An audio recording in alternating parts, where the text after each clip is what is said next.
Hello, story enthusiasts. Welcome to Monkey D. FIC. Today we venture into What if Luffy ate Kaido's devil fruit? Your support means everything. Like and subscribe. Enjoy. Chapter 1. The dragon eats first. The fruit smelled wrong. That was the first thing Luffy noticed about it, not the color, which was a deep, shifting purple-blue like a bruise that hadn't decided what shade to be, not the strange spiral patterns crawling across its skin like frozen lightning, and not the fact that it was sitting completely alone on a flat rock by the tree line with no tree anywhere near it, and no explanation for how it got there. The smell was what stopped him. It hit him like a wall, something ancient and electric, like the air before a storm breaks open, like iron and deep water and something burning far away. He stood there for a long moment, barefoot in the grass, staring at it. Then his stomach growled. "Okay," he said to no one, and picked it up. It was heavier than it looked. Much heavier, actually, the kind of heavy that made his wrist dip when he lifted it, the kind of heavy that had no business being in a fruit this size.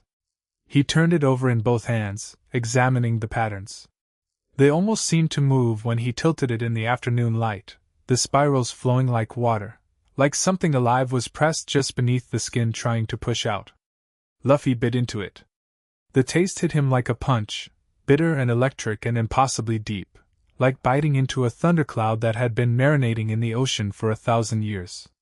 It was genuinely the worst thing he had ever put in his mouth, and he had once eaten a fistful of dirt on a dare from Ace.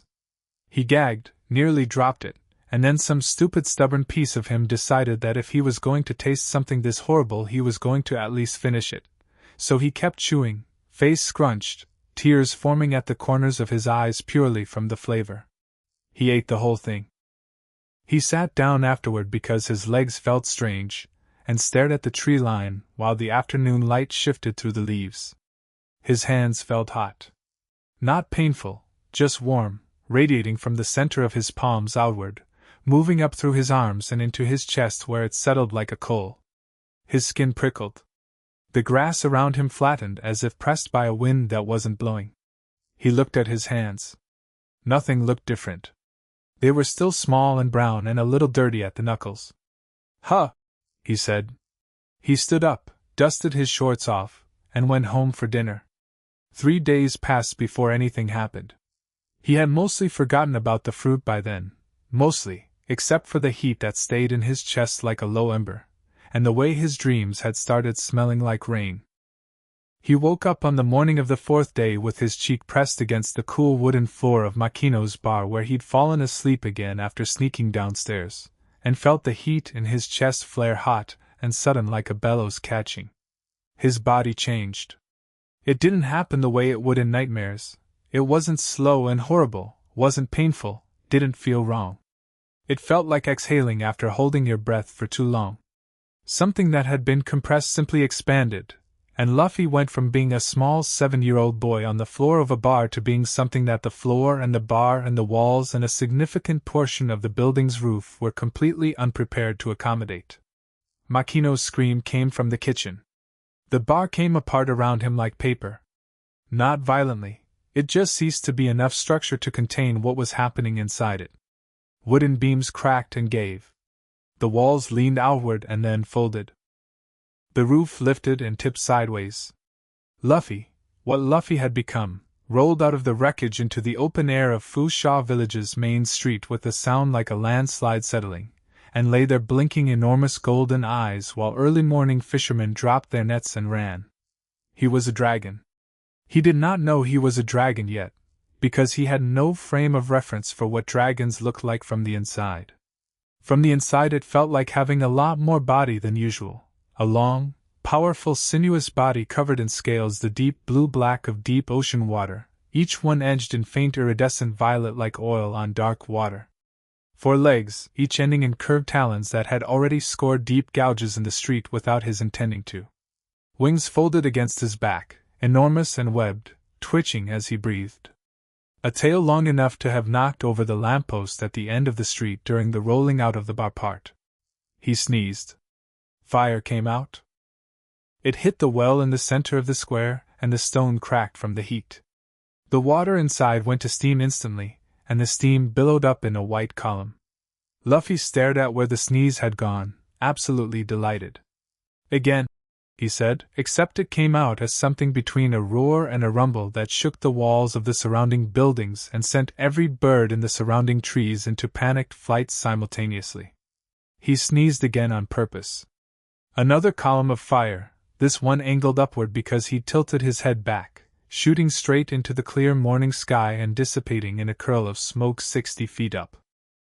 He was making a third attempt when Makino ran out of the wreckage of her bar, apron still on, ladle in hand, and stopped dead in front of something 7 times her height that was, she slowly realized, wearing the expression her regular most troublesome customer always wore when he just done something deeply inadvisable and was extremely proud of himself.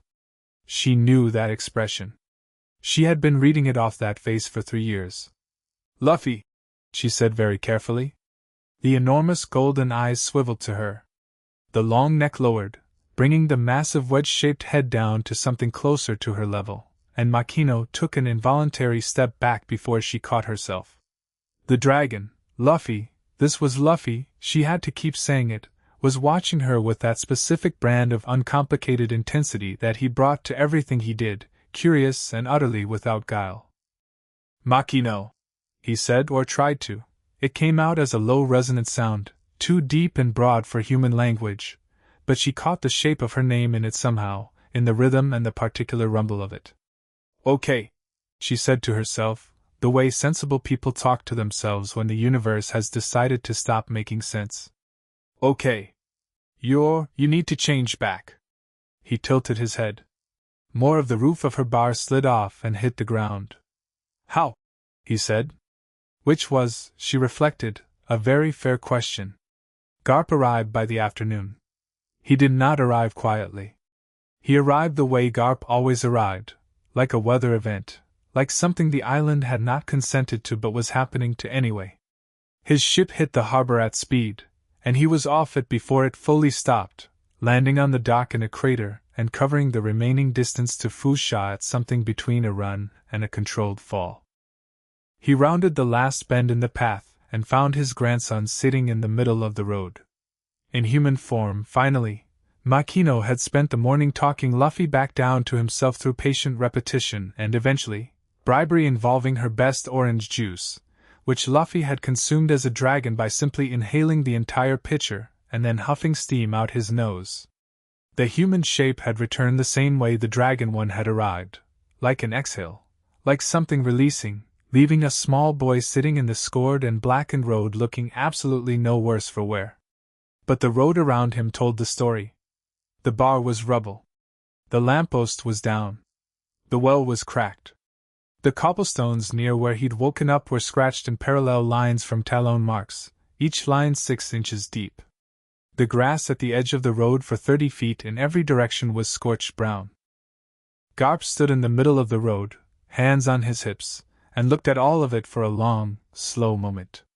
Then he looked at Luffy, who was sitting with his knees up and his arms around them, watching his grandfather with an expression that was completely unrepentant, and only marginally curious about what was going to happen next. "Boy," Garp said. "Gramps," Luffy said. "Did you—" Garp stopped. Started again. "Was it the fruit?" It wasn't a question, really. His voice had gone flat in a specific way, not angry, which would have been easier to parse, but something closer to resigned and complicated. Luffy had never heard that specific tone from his grandfather before, who operated mostly in 2 registers, delighted violence and disappointed violence. "I found a weird fruit," Luffy said. "It tasted really bad. Also I wrecked Makino's bar, which I said sorry for." Garp looked at the sky for a moment. Just at the sky, at nothing, the way adults sometimes did when they needed to collect something internal that had scattered. Then he looked back at Luffy and something in his face had settled, not resolved, but settled into a particular kind of acceptance that Luffy wouldn't understand for years, the expression of a man who has decided the thing that has happened cannot be unhappened, so the only remaining question is what to do now. "Come here," he said. Luffy got up and went over, and Garp put a hand on top of his head, large enough to cover most of it. That fruit, Garp said, was not a fruit you were supposed to eat. I know, Luffy said, which surprised Garp. You knew? It smelled wrong, Luffy said. Everything about it was weird. I ate it anyway because I was hungry. He paused. Also, it was very interesting. Garp looked at him for another long moment. Then, despite everything, despite the demolished building and the cracked well and the fact that his grandson had apparently become a mythical creature that the world government would have already moved to classify and contain if they knew, he laughed. It came out sudden and genuine, a big cracking sound like a tree going over, and he put both hands on Luffy's shoulders. Of course you did, he said. Of course. Shanks arrived 2 weeks later. He came the way he always came, his ship rolling into the harbor on a calm afternoon, red flag with the sculls snapping in the harbor breeze, his crew loud and disreputable on the deck. He came the way he always came, but this time he wasn't smiling when he stepped off the gangplank. He stood on the dock and looked at the village, at the new well being laid, at the frame of new timber going up where Makino's bar had been, and his expression was complicated in ways his crew didn't often see. Beckman came up beside him, cigarette in the corner of his mouth, and looked at the same view. So it's true, Beckman said. Shanks didn't answer that directly. Where's the kid? Luffy found him first, actually, came tearing down the hill from the tree lean at a dead sprint, all elbows and momentum, and crashed into Shanks at full speed with a force that would have knocked most people backward. Shanks absorbed it, stumbled one step, got an arm around the small figure and held on. Shanks! Shanks, you're back. Look what I can do, hey! Shanks pulled back and held Luffy at arm's length, looking at him properly. Luffy grinned up at him, that gap-toothed grin, the one that was, somehow, the same regardless of what size or shape the face wearing it happened to be. You look the same. I'm bigger, Luffy said very seriously. You're exactly the same height you were 3 months ago. The dragon part is bigger. Shanks let out a slow breath. He let go of Luffy's shoulders and straightened up, and Luffy bounced in place, practically vibrating. Show me, Shanks said. He said it knowing what he was asking. He said it because the alternative was pretending this wasn't real, and Shanks had always found pretending exhausting. So he walked Luffy up the hill out of the village, away from the houses and the rebuilt-in-progress bar and the people of Foosha who had spent 2 weeks adjusting to a new geological reality, and they stopped in the clearing at the top. Okay, Luffy said and changed. Shanks had seen a lot of things. He had sailed every sea, stood in front of men who could stop natural disasters with their bare hands, eaten terrible food in wonderful places, and done enough in his life to qualify as genuinely difficult to impress. He was not easy to shake. The dragon shook him. Not the size, though the size was extraordinary, the scales drinking the afternoon sunlight and throwing it back as violet and deep blue, the wingspan throwing half the clearing into shadow when Luffy stretched them experimentally. Not the power, though he could feel it from where he stood, a pressure in the air like before lightning falls, conqueror's hockey radiating off the creature in waves that made the trees sway without any wind. It was the eyes. Still Luffy's eyes, still that particular shade of warm reddish-brown, still carrying that specific quality of absolute uncomplicated attention.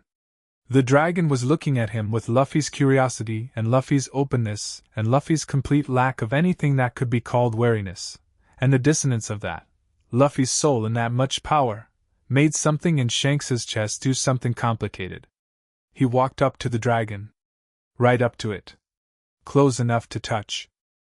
He put his hand on the scales of the lower jaw, and Luffy made a low sound, the dragon equivalent of pleased, and Shanks stood there with his hand on the most destructive mythical Zoan ever catalogued and thought about all the roads that had led here and all the roads that led from here.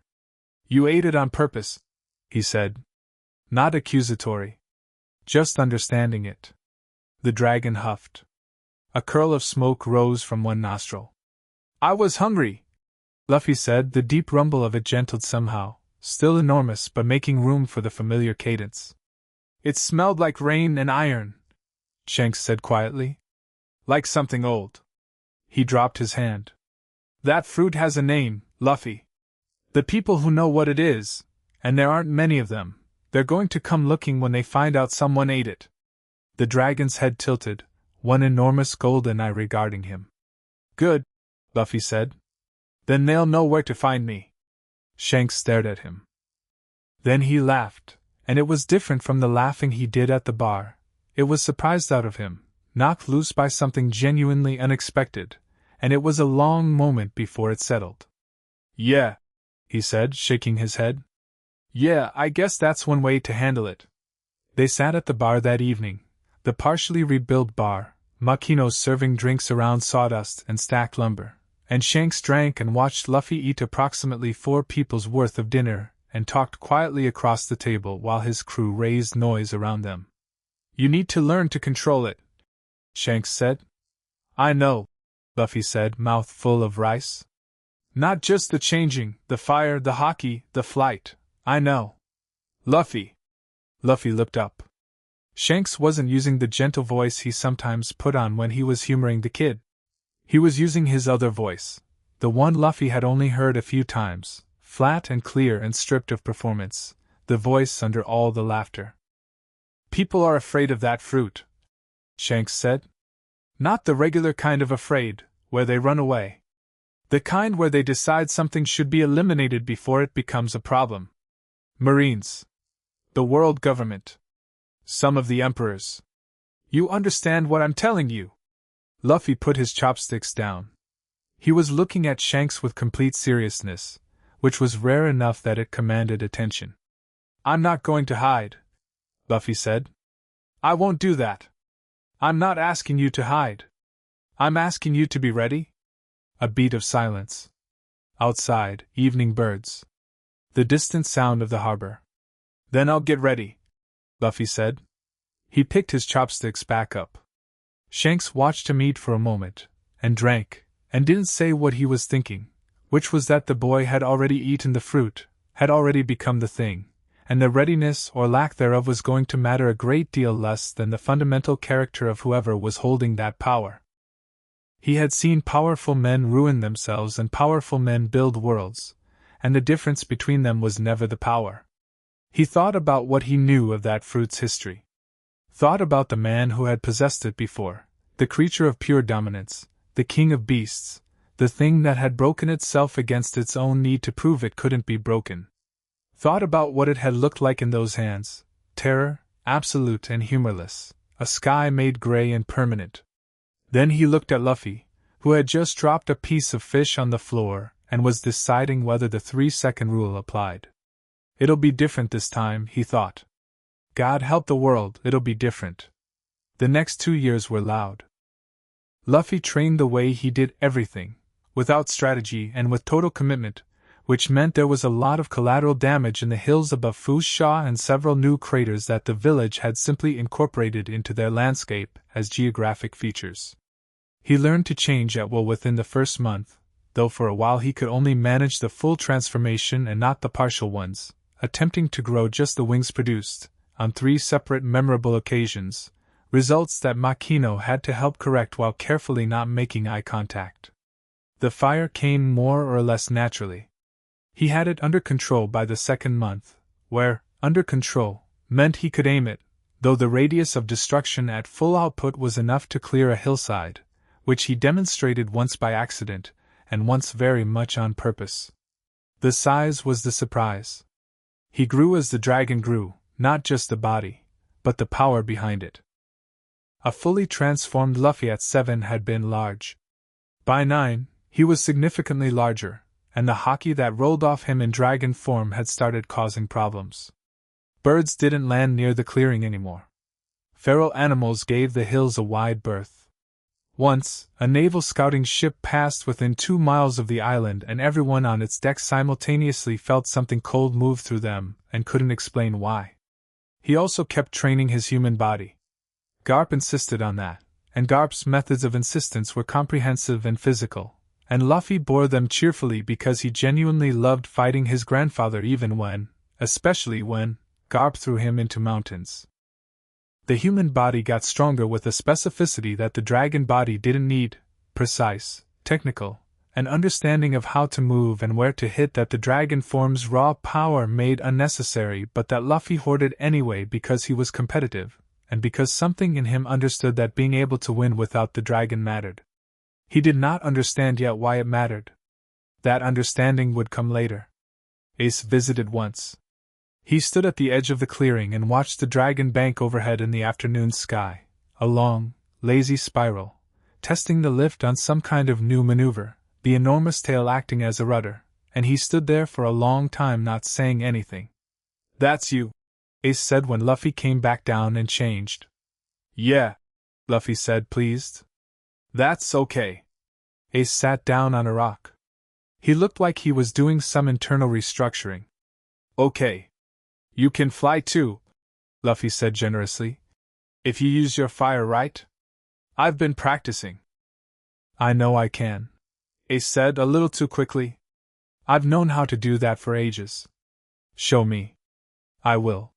Later." He looked at Luffy for a moment longer, then punched him in the shoulder, the particular punch that meant several different things at once in the language they had developed. "Don't let it make you weird." "How would it make me weird?"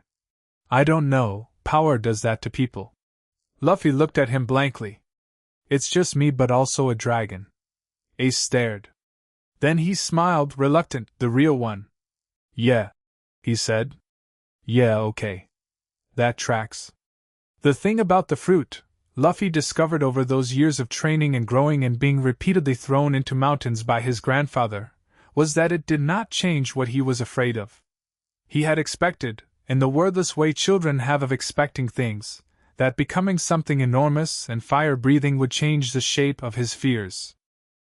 He had thought that being able to transform into something that could level a hillside might give him distance from the particular tightness in the chest he felt when someone he cared about was in danger, when something was wrong and he couldn't reach it, when the powerlessness that lived underneath all the enthusiasm made itself known.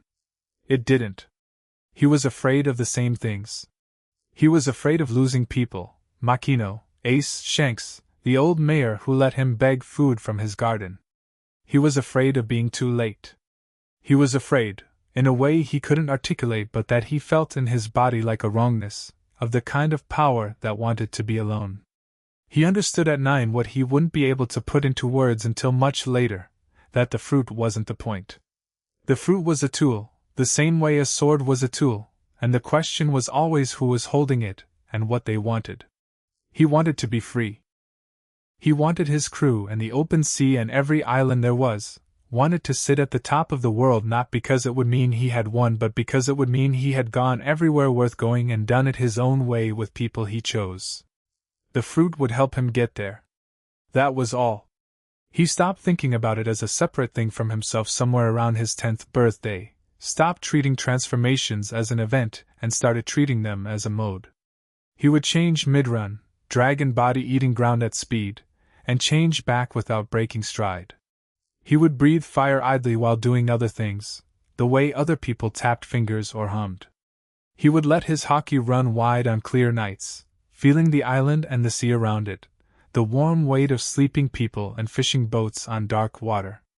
Shanks, when he came back for his third and final visit before Luffy would set sail, watched all of this and said nothing about it for most of the afternoon. He just watched. When he finally spoke, they were sitting on the dock, Luffy's feet dangling over the edge, Shanks's one arm resting on a bollard. "Your haki," Shanks said. "You know what it is yet?" "Conquerors," Luffy said. Shanks looked at him. "Garp told me," Luffy said. "He said I had it before the fruit. He was annoyed about it. He was also kind of proud, I think, but he was trying not to show it." Shanks laughed softly. "The fruit doesn't create it. It just makes it louder," Luffy said. "I know. I can feel it." He kicked his feet. A small fish jumped in the darkening water below. "It's like the fire and the haki are the same color now." Shanks was quiet for a moment. "That's a good way to put it. I didn't mean it as a metaphor," Luffy said. "I know," Shanks said. "That's why it's good." The sun hit the water and spread gold and red across the harbor. Shanks reached up and put his hat on Luffy's head, the same hat, the one he always wore, the one that smelled like salt and hard living and something older than both of them. Luffy went still under the weight of it. "When you're ready," Shanks said. "I'm ready now," Luffy said. "Then go soon," Shanks said. "And Luffy." He waited until Luffy looked at him. "Don't let them make you small. Whatever they say about what you are, about what that fruit means, about what a pirate should be or shouldn't be, don't let any of it make you small." Luffy looked at him with those dark eyes under the brim of the red hat, and the sun on the water, and the evening settling around them both. "I know," Luffy said simply. He meant it. You could hear it, no bravado, no posturing, just the flat, quiet certainty of someone who has already decided, long ago, before the fruit and before the training and before any of it, who they are going to be. Shanks looked at him for a long moment. Then he nodded once. The morning Luffy set sail was unremarkable in the way that mornings containing everything can sometimes be. The village came out. Makino cried and tried not to show it, and showed it anyway. The mayor made a speech that was too long and that Luffy didn't listen to but stood for politely, bouncing slightly on his heels. Garp did not come. He had come 2 days before, punched Luffy hard enough to skip him across 3 rooftops in his standard expression of deep affection, said, "Don't die, idiot," and left, which was all either of them needed. Luffy's boat was small. Embarrassingly small, honestly. It was the kind of small where a dragon's tail, if accidentally deployed, would absolutely destroy it, which Luffy was aware of and had calculated into his operational parameters by deciding he would simply not accidentally deploy his tail while in the boat. It was a barrel-built wooden thing, inherited from Garp's stocks, painted a faded red, with a single sail and no particular pretensions about what it was or wasn't. He stepped into it, stowed his pack, checked that the hat was secure on his head. He looked back at the village one time, the way you do, not longingly, not dramatically, just acknowledging. Taking the picture. Then he looked at the ocean. It was enormous. It was always enormous, of course. He had looked at it his whole life from this harbor. But standing in the small boat with the sail unfurling above him, and nothing between him and every horizon in the known world, it felt newly enormous. An opening rather than an expanse. A beginning shaped like water. He smiled. He couldn't help it. That gap-toothed, uncomplicated, absolute smile.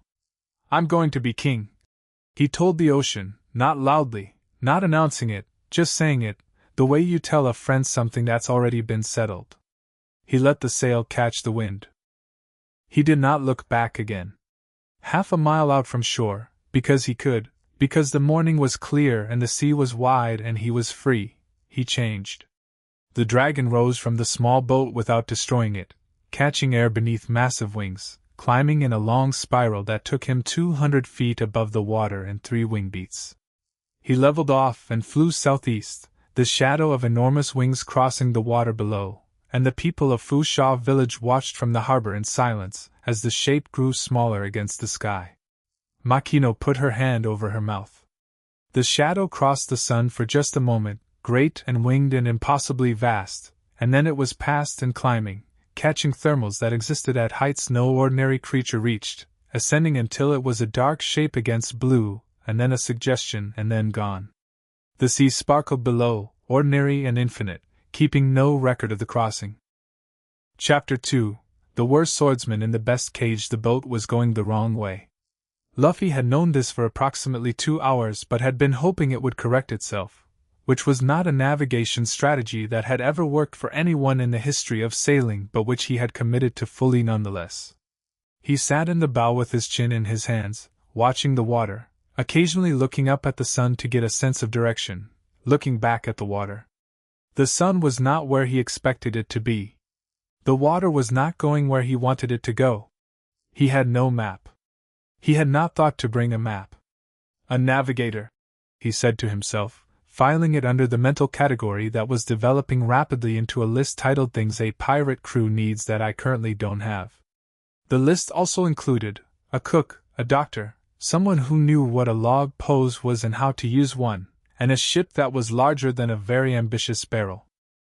He added navigator to the top of the list and decided to find that one first. What he found instead, because the ocean is not interested in anyone's lists, was a marine ship.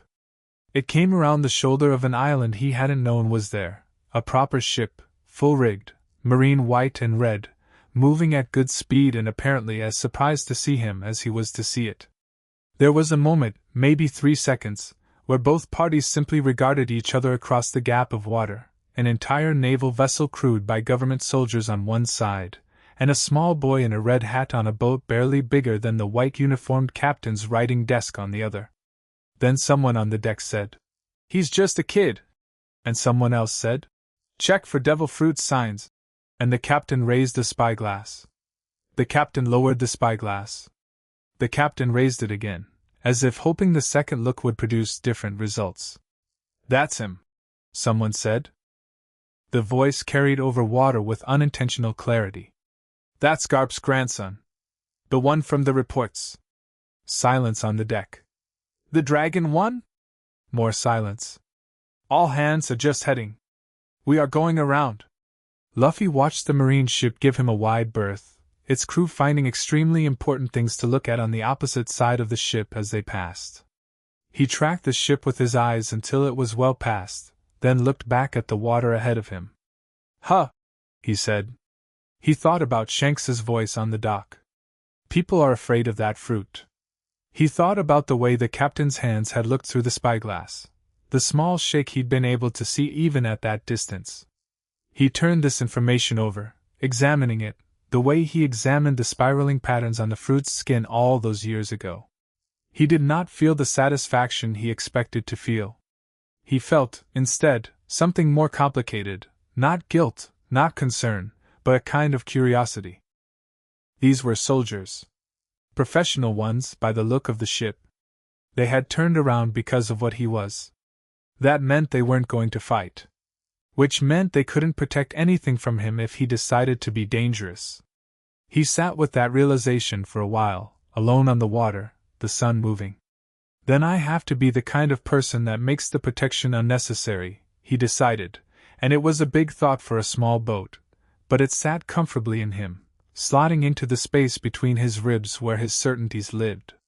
He looked back at the water and went back to being lost. Shell's Town appeared on the second day by pure navigational accident, which was the only way anything was going to appear given his current methodology. It was a proper town, bigger than Foosha, a working port with a fort sitting over it on the hill, marine flag cracking in the wind above the battlements. He could see the town's normal activity from the water, market stalls and fishing boats, and the particular organized movement of a military installation. He could also see, as he brought his boat around toward the docks, a cluster of crosses on a hill just outside the town's main wall. They were too far to see clearly, but something about the arrangement, the angles, the deliberateness, made the back of his neck prickle. He tied off at the public dock and went to find information and food, in whichever order they presented themselves. Food came first, a street stall selling grilled fish that he cleaned out entirely in under 4 minutes, to the vendor's visible shock and eventual resignation. Information came from the stall next door, an older woman selling vegetables who seemed to find him more interesting than threatening, possibly because he asked her questions while still chewing grilled fish, and it was hard to feel threatened by that. "Shell's Town?" She gestured at the fort. "Captain Morgan runs this place. Runs it hard." Her voice had the particular flatness of someone who has made their peace with something they don't like. "He put up those crosses to make a point." "What point?" "Someone crossed him." She looked at him sideways. "The pirate hunters up there. Roronoa Zoro." The name meant something. Luffy had heard it. The word moved through the smaller islands the way all good names did, through bar talk and dock gossip and the particular reverence that fighting people reserved for other fighting people. The pirate hunter. The man who had bounty hunters scared. "Why is he on a cross?" Luffy asked. "Because he made a promise to Morgan's son not to fight back for a month. The boy was the target of a bounty hunter. Zoro got caught in the middle." She set down her cabbage. "He's been up there 12 days. 12 days. Luffy looked up at the crosses on the hill, visible above the wall. Is he dead? Not yet. She paused. But close. Luffy bought all her remaining vegetables on impulse, tucked them under one arm, and went toward the fort. The gate guards told him to stop. He went past them without breaking stride, and they hesitated. That specific hesitation that happens sometimes now, where people clock something about him that their bodies understood before their minds caught up, something in the quality of his movement, or the feeling the air had around him. He heard them exchanging urgent words behind him and picked up his pace. He found the crosses beyond the far wall, in the courtyard between the fort's outer ring and the town's edge, 3 of them, 2 empty, 1 occupied. A man, arms bound to the crossbar, head down, the posture of someone who has been still for a very long time and was running out of options for how long to continue. Luffy stopped 10 feet away and looked up at him. He was bigger than the name had made him sound. Broad-shouldered even in that position, 3 swords visible, 2 at his side on the ground, helplessly out of reach, and 1 still at his hip, which was a very committed bit of stubbornness. His hair was green, which Luffy had not expected, and his clothes were torn, but he was still breathing, a shallow movement of his chest visible if you watched for it. "Hey," Luffy said. The head came up. Slowly, with the effort of someone working through several layers of pain and dehydration. The eyes that found him were dark and sharp, not the glazed look of someone close to gone, but something with a core of focus at the center of a lot of damage. "What?" the man said. His voice was rougher than gravel on a hot road, but it came out with an edge. He was not asking a question. He was filing a minimal acknowledgement of Luffy's existence. "You're Roronoa Zoro." "Yes." "I heard you're a great swordsman." A pause. "Yes." "They put you on a cross." The dark eyes moved across Luffy's face, measuring. "I let them." "Why?" "I made a promise." Luffy looked at him for a moment, then at the ground, then back up. "I'm going to be king of the pirates," he said. "I need a crew. I want you to join." The silence that followed was very specific, the kind that happens when someone has been operating in a context defined by slow dying and acute physical distress for nearly 2 weeks, and then a stranger shows up and says something that belongs to a completely different conversation. "No," Zoro said. "Why not?" "Because I don't know you. And because I have my own goal."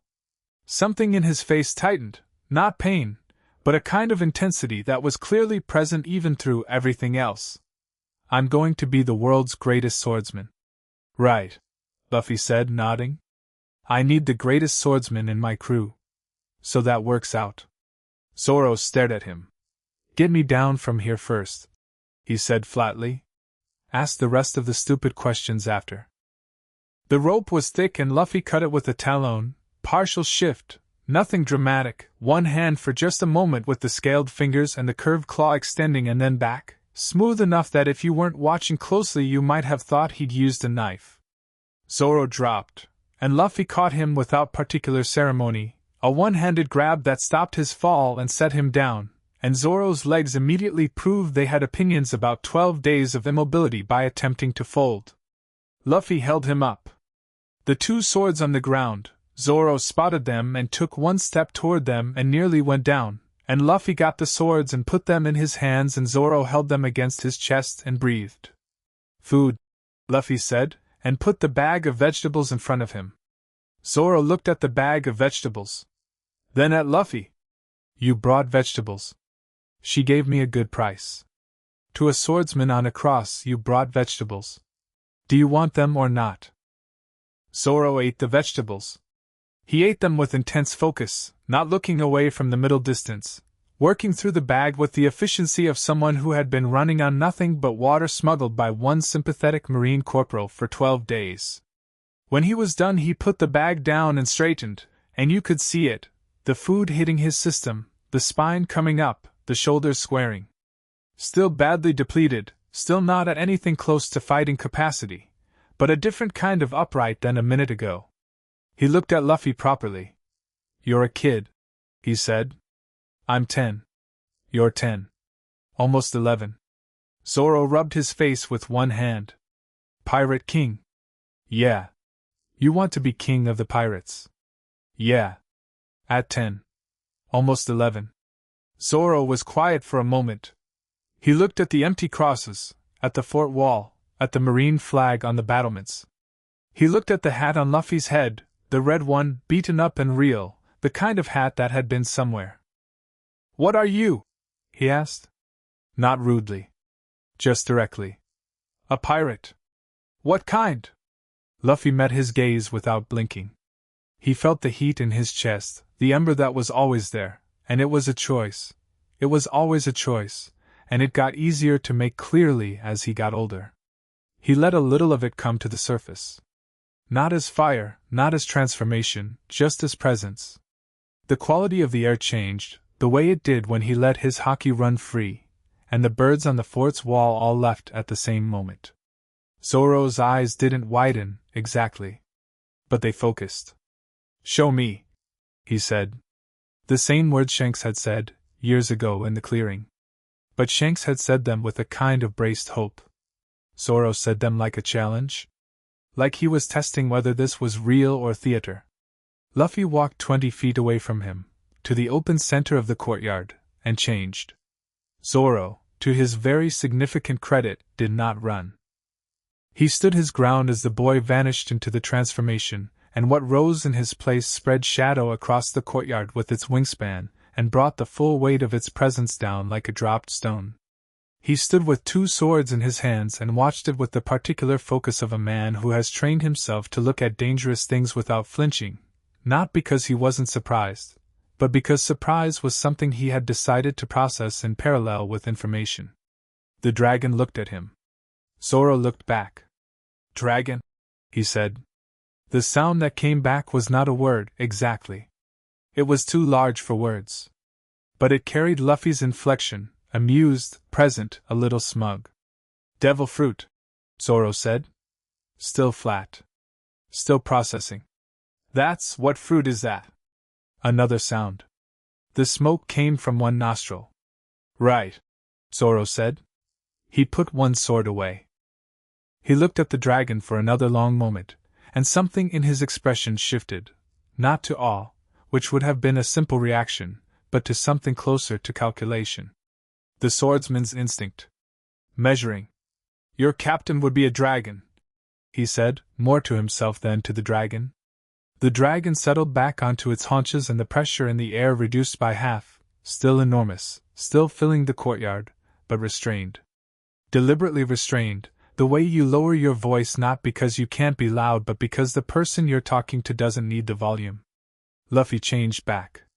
He stood in the courtyard and watched Zoro. Well? He said. Zoro was quiet for a beat. Then, you'd still need a swordsman. The best one. That's you? That is me. He said it without any particular arrogance, just confirmation, the way you confirm your own name. I have a condition. What? If it ever comes down to it, if it's ever your dream or mine wins. He held Luffy's gaze. I need to be the world's greatest. That's not negotiable. Not for anything. Luffy looked at him steadily. Why? I made a promise to a dead girl. He said it simply. Not dramatically. Just the way things that have already become part of you get said. That's all you need to know. Luffy nodded. Okay. Okay? Your crew. Let's go. Zoro stared at him. I just said my goal takes priority over yours if they conflict. No, they won't. How do you know? Because you becoming the world's greatest swordsman sounds great for both of us. Luffy said, as if this were obvious. Come on. I don't have a map and I'm trying to find a navigator. Also, my boat is quite small. Zoro looked at the sky. Then he picked up his third sword, sheathed it, and followed. They were halfway to the dock when the gates of the fort opened. Helmeppo came out first, Captain Morgan's son, young and soft and wearing the expression of someone who had inherited authority rather than earning it, flanked by 2 soldiers. He saw the crosses, saw the empty crosses, specifically, and the absence of the man who was supposed to be on one, and his face went through several phases of emotion before settling on furious. "Stop them," he said. The soldiers looked at where Zoro was, swords back, moving well for someone who'd been on a cross for 12 days, and then at the small figure beside him, and then they looked at each other with the private language of people who have developed a mutual and deeply felt desire to not be here. "Helmeppo." Zoro's voice. Flat, measured. Helmeppo pointed at him. "You made a deal! You said you wouldn't fight for a month. You gave your word. The month isn't up," Zoro said. "Then surrender yourself." "No." Simple. No heat in it. "That deal was with you. You went back on it when you decided to execute me anyway. I don't honor broken deals." Helmeppo's face went red. "Get them. Both of them. Arrest them." The soldiers looked at Luffy again. One of them started to say something and then clearly decided not to. None of them moved. Helmeppo's voice climbed an octave. "What are you waiting for? I'll handle this," Luffy said. He said it to Zoro, not to Helmeppo. Zoro glanced at him, a question in the look, measuring again, and Luffy was already walking forward. Not running. Walking, with the easy, unhurried quality of someone who has already decided how this is going. Helmeppo scrambled back. "Get away from me. I'm the son of Captain Morgan. You can't, you're captain," Luffy said, still walking. "Built crosses and put people on them to make other people scared. That's order. That's maintaining, no," Luffy said. He stopped 6 feet from Helmeppo, and the quality of the air around him was different now, not transformed, not fire, but the hockey running close to the surface the way it did when he cared about something. "It's just fear. It only works because the people it's pointed at let it." He looked at the soldiers. "You don't have to be here for this." The soldiers left. With remarkable speed and efficiency, they simply were no longer present. Helmeppo looked around wildly. He looked back at Luffy, at the hat, at the total absence of anything in Luffy's face that could be called uncertainty or cruelty, just directness, just the flat, clear attention of someone who has decided what matters here. "Tell your father," Luffy said, "that Zoro's with me. Tell him if he wants to put someone on crosses to make his point, he can make it to me directly." He left Helmeppo standing in the gateway and walked back to Zoro. "Let's go." They were on the water within the hour. Zoro sat in the bow of the small boat, absurdly small, he had confirmed, barely larger than a reasonable table, with his swords across his knees, watching the fort recede. "You didn't fight any of them," he said. "Didn't need to," Luffy said, checking the sail. "Helmeppo runs that town through his father. His father runs it through the Marines. Leaving him standing there doesn't fix anything." "I know," Luffy said. He didn't sound bothered by this. "Other people will fix it. That's not my job." Zoro looked at him. "What's your job?" "Getting to the Grand Line. Building a crew. Being king. In that order?" "In whatever order they come up." Luffy sat down across from him. "Why, you want to fight Helmeppo?" Zoro considered this genuinely. "No," he said finally. "He's not worth the sword." "Right." Luffy leaned back on his elbows. "That's the judgment. Not every fight is worth it. But the ones that are."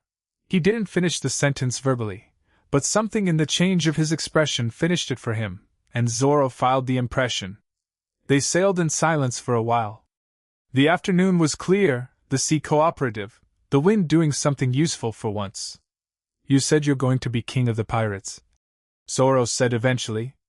"Yeah. That means One Piece is real." Luffy looked at him steadily. "Yeah." Zoro nodded once slowly, the nod of someone updating a calculation rather than agreeing to something small. "Then there's a navigator situation we need to sort out," he said. "Because you clearly cannot find your way across a harbor. I found the island. You found an island. Were you looking for this island specifically?" Luffy said nothing.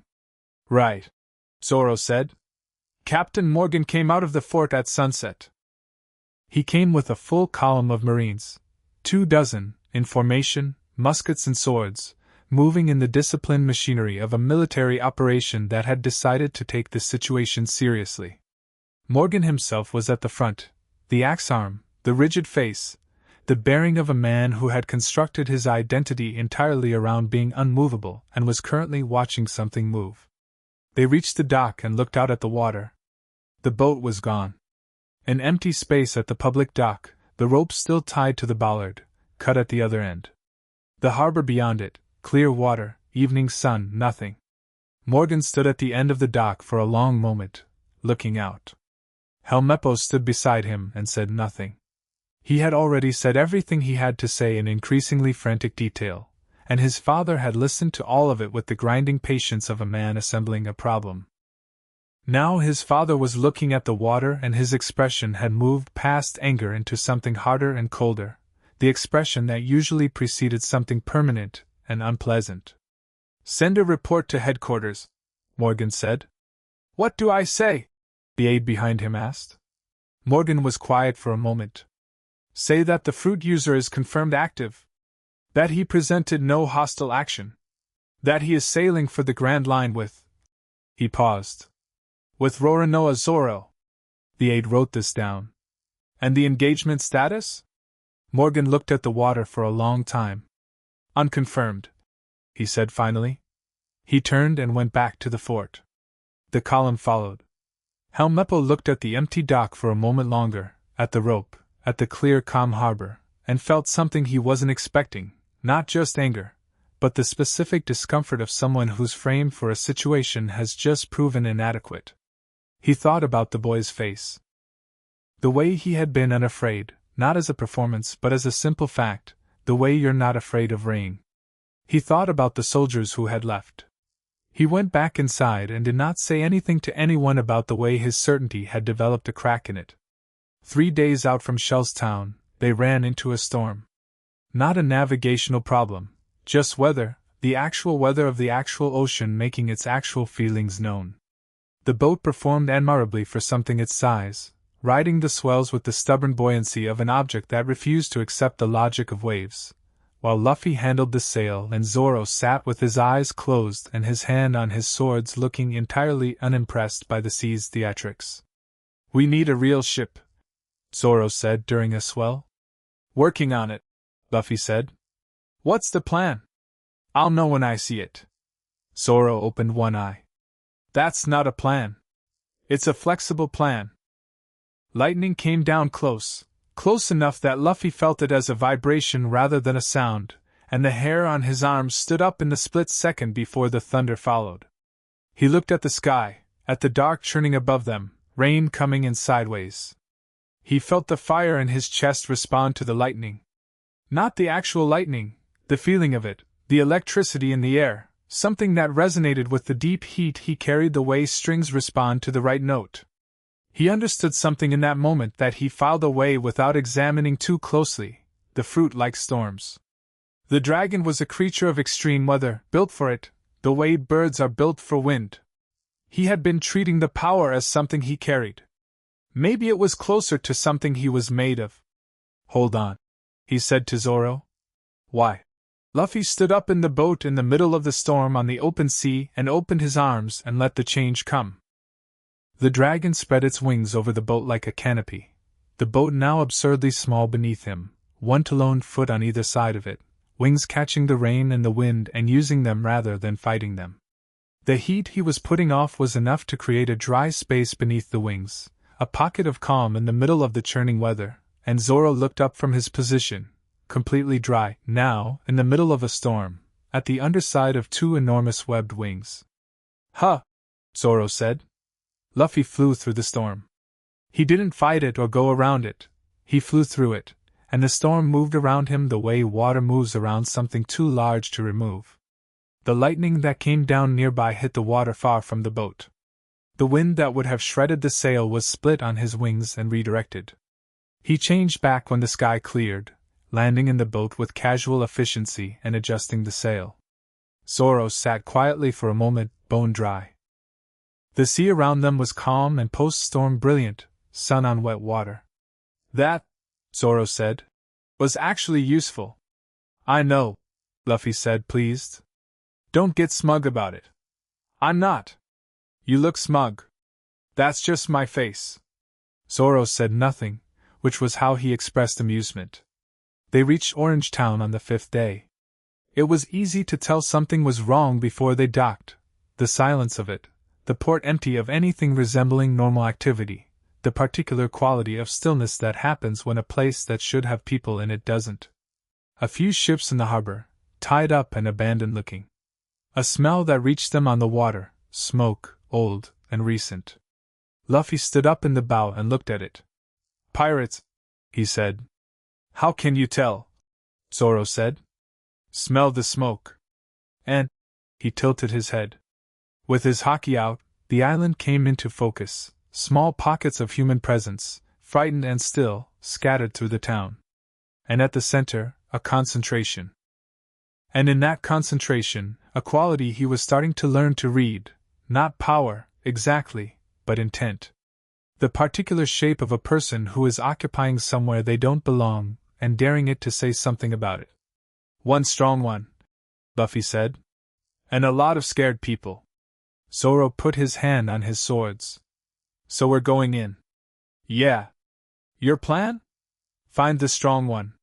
Probably that handles the scared people. He stepped off the boat onto the dock.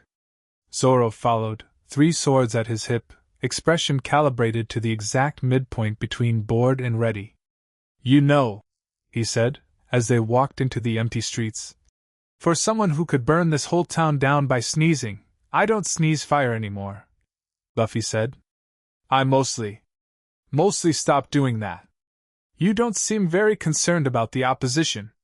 Why would I be? Luffy said, genuinely curious. He wasn't being arrogant about it. He was asking in the way you'd ask why someone was worried about rain if they had an umbrella. We can handle whatever's here. Zoro looked at him sideways.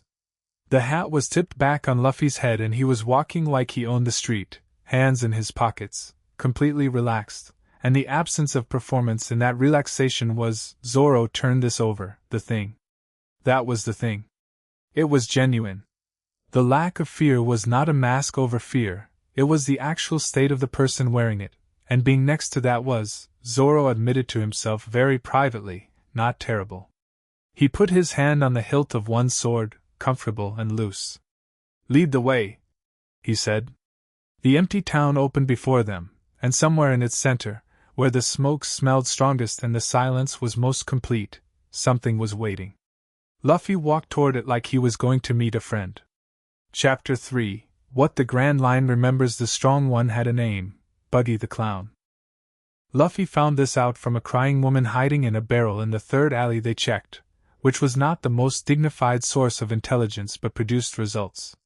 Buggy the Clown, former member of the Roger Pirates, current captain of the Buggy Pirates, in possession of the Chop Chop fruit, and presently holding the town of Orange Town hostage from a base camp in the Central Plaza because its mayor had refused to hand over something Buggy wanted. What did he want? Luffy asked the barrel. A map, the barrel said. A map to the Grand Line. The mayor said he didn't have it. Buggy said he was lying. He's been burning buildings since Tuesday. Luffy thought about this. What day is it now? Saturday. He stood up and looked at Zoro. Zoro looked back. Map, Luffy said. I heard, Zoro said. We need a map. I also heard that part. They found Buggy in the plaza the way you find someone who has decided their presence should be impossible to miss. He had arranged himself at the center of everything with the theatrical confidence of a man who believed scenery existed to frame him. Red nose, divided blue and orange face paint, a cape that had opinions about its own importance. His crew was spread around the plaza in the loose formations of people who had been keeping civilians in line long enough to be bored by it. Civilians were crouched against the walls, hands on heads, the particular posture of people who had been told to stay still so many times that staying still had become reflexive. Buggy was in the middle of a speech when Luffy walked in. He was delivering it to the mayor, a stout man with more stubbornness in his face than was probably wise given the circumstances, and it was a detailed speech about consequences and demonstrations and Buggy's general greatness, and he was mid-sentence when the crowd of terrified civilians parted and Luffy walked through the gap like he was entering a party he'd been invited to. Buggy stopped. He looked at Luffy. At the hat. Down at Luffy's height. "Who?" he said. "Are you?" "Monkey D. Luffy," Luffy said. "I'm going to be king of the pirates." Absolute silence in the plaza. Even the wind held itself for a moment. Then Buggy laughed. It started small and built into something architectural, a full, rolling performance of a laugh, his painted face splitting wide, one hand slapping his knee. His crew picked it up around the edges, uncertain at first and then committed, the laughter filling the plaza. "King of the pirates," Buggy managed between laughs. What are you, 10? "You're 10 years old, almost 11, Luffy said. "Almost." Buggy lost it again. Okay, kid. I'll give you credit for the walk. That was a good walk. Very confident. But you just walked into Buggy the Clown's operation, and I have 40 men, and you have. He looked past Luffy to where Zoro had appeared at the plaza entrance, hands loose at his sides. One swordsman and a hat. That's enough, Luffy said. Something in Buggy's expression shifted, not to fear, not yet, but to a sharpening. He had been around too long, sailed with too much, to dismiss the flat certainty in that voice entirely. He looked at the boy more carefully. At the hat. He knew that hat, or knew the type, had seen Shanks wearing something similar for years aboard the Oro Jackson. He looked at the easy stillness of the boy's posture. "You're Garp's kid," Buggy said. His voice had changed registers. "His grandson. And you ate." Buggy stopped. He actually stopped mid-sentence, which for Buggy was approximately as rare as total solar eclipses. Something was moving behind his painted face. "You're him. You're the one from the report." "The fruit, yeah," Luffy said. Buggy pointed at him. 40 men, he said again, but now it sounded like he was reminding himself rather than threatening Luffy. "Zoro," Luffy said without looking back. "Already counting," Zoro said. Buggy made a decision. You could see it, the calculation running fast behind the grease paint, the former Roger pirate assessing with the experience of someone who had survived decades at sea, and landing on the particular conclusion that men with real experience land on when faced with something they can't immediately quantify, create distance and think. He split himself. The chop-chop fruit doing what it did, his body separating at the midsection, upper half rising on a gust of dramatic personal flair, cape billowing, pointing down at Luffy from 10 feet up. "You want to get to the Grand Line, boy? Let me show you what the Grand Line has waiting." Luffy jumped straight up and grabbed Buggy's floating torso out of the air with one hand. It was not a complicated movement. It was simply faster than Buggy had expected, and harder, and Buggy found himself being held at arm's length by a 10-year-old with grip strength that had no business existing in those dimensions, the rest of his body disconnected below, and his crew suddenly looking much less certain about everything. "The map," Luffy said. "Where is it?" "I don't. Let go of me. Do you know who I was on the Roger Pirates? Where's the map?" Buggy's nose was twitching with fury. "In my ship. In my quarters, in the locked chest, but if you think you can just..." Luffy dropped him. Not violently, just let go, Buggy's upper half falling back down to reconnect with his lower half in an undignified scramble of joints and cape. He looked at Buggy's crew. 40 men, armed, arranged around a plaza full of civilians. He felt the heat in his chest, steady and present. He let the haki run. It came out like a tide, not aggressive, not targeted, just present, a wave of conqueror's haki radiating outward from him in all directions, and the difference between Luffy's haki and most people's was that his, even at 10 years old, carried something in it that belonged to the dragon, ancient and enormous and belonging to a creature that had been apex of everything for a very long time. It was not painful. It was just undeniable. The haki of something that existed at a level where there was nothing above it. 31 of Buggy's 40 men sat down.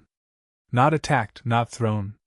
They simply lost the thread of upright consciousness for a moment, and found the ground more convincing than their legs, and they sat in the middle of the plaza looking slightly confused about what had happened.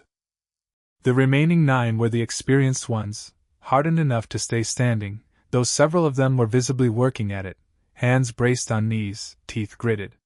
Buggy was still standing. He was shaking, but he was standing, and he looked at Luffy with something new in his expression, something that had replaced the theatrical confidence entirely. Not quite fear. Something beyond fear, more precise. Recognition. You, Buggy said carefully, are going to be a problem. I'm going to be king, Luffy said. Get your crew out of the plaza. Buggy got his crew out of the plaza. The map was good. Luffy spread it on a table in the mayor's house.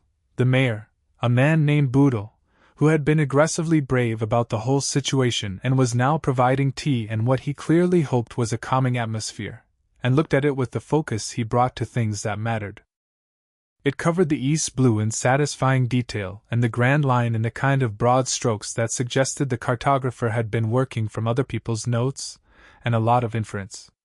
Log pose routes, island clusters, weather notations in cramped handwriting. It was better than nothing. It was significantly better than nothing. Zoro leaned over his shoulder. Reverse mountain. Yeah. Luffy traced the route. We go up the river, come out in the Grand Line. We need a better ship first. I know. And a navigator. You still can't navigate. I know that too. Zoro straightened up. He had, in the process of the plaza situation, assisted Luffy with the 9 standing members of Buggy's crew in the very brief fight that followed. Brief because Zoro was 3-sword style and recovered from the cross situation faster than he should have been physically capable of, and because the combination of Luffy's haki and Zoro's swords was, as an operational unit, substantially more than the 9 men had been prepared for. He had said nothing about this afterward. He had simply cleaned his blades and followed Luffy to the mayor's house. There was a girl, Zoro said now. Luffy looked up. In the fight. She was there before we arrived. I saw her on the roof of the building on the east side of the plaza. She had the map in her hands. She put it back before Buggy noticed her. He paused. She's been watching us since we docked. Luffy absorbed this. She had the map. She knew where it was. She knows this town. Navigator, Luffy said. Zoro said nothing, which meant yes. Luffy rolled up the map, tucked it in his shirt, and went back outside. Her name was Nami, and she did not want to be found. She had been watching them since the docks because that was what she did, catalogued, assessed, calculated, filed. The boy and the swordsman and the ridiculous small boat. The walk into the plaza. What happened to Buggy's crew? She had been on the roof with very good sight lines and she had watched all of it, and her feelings about what she had watched were complicated in ways she was not ready to examine. She found a better hiding spot when the tall one with the green hair said something to the short one after the fight. Too visible on the roof.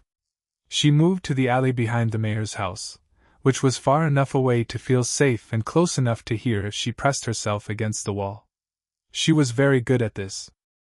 She had been very good at this for years, finding the right distance from dangerous things, close enough to use them, far enough to survive them.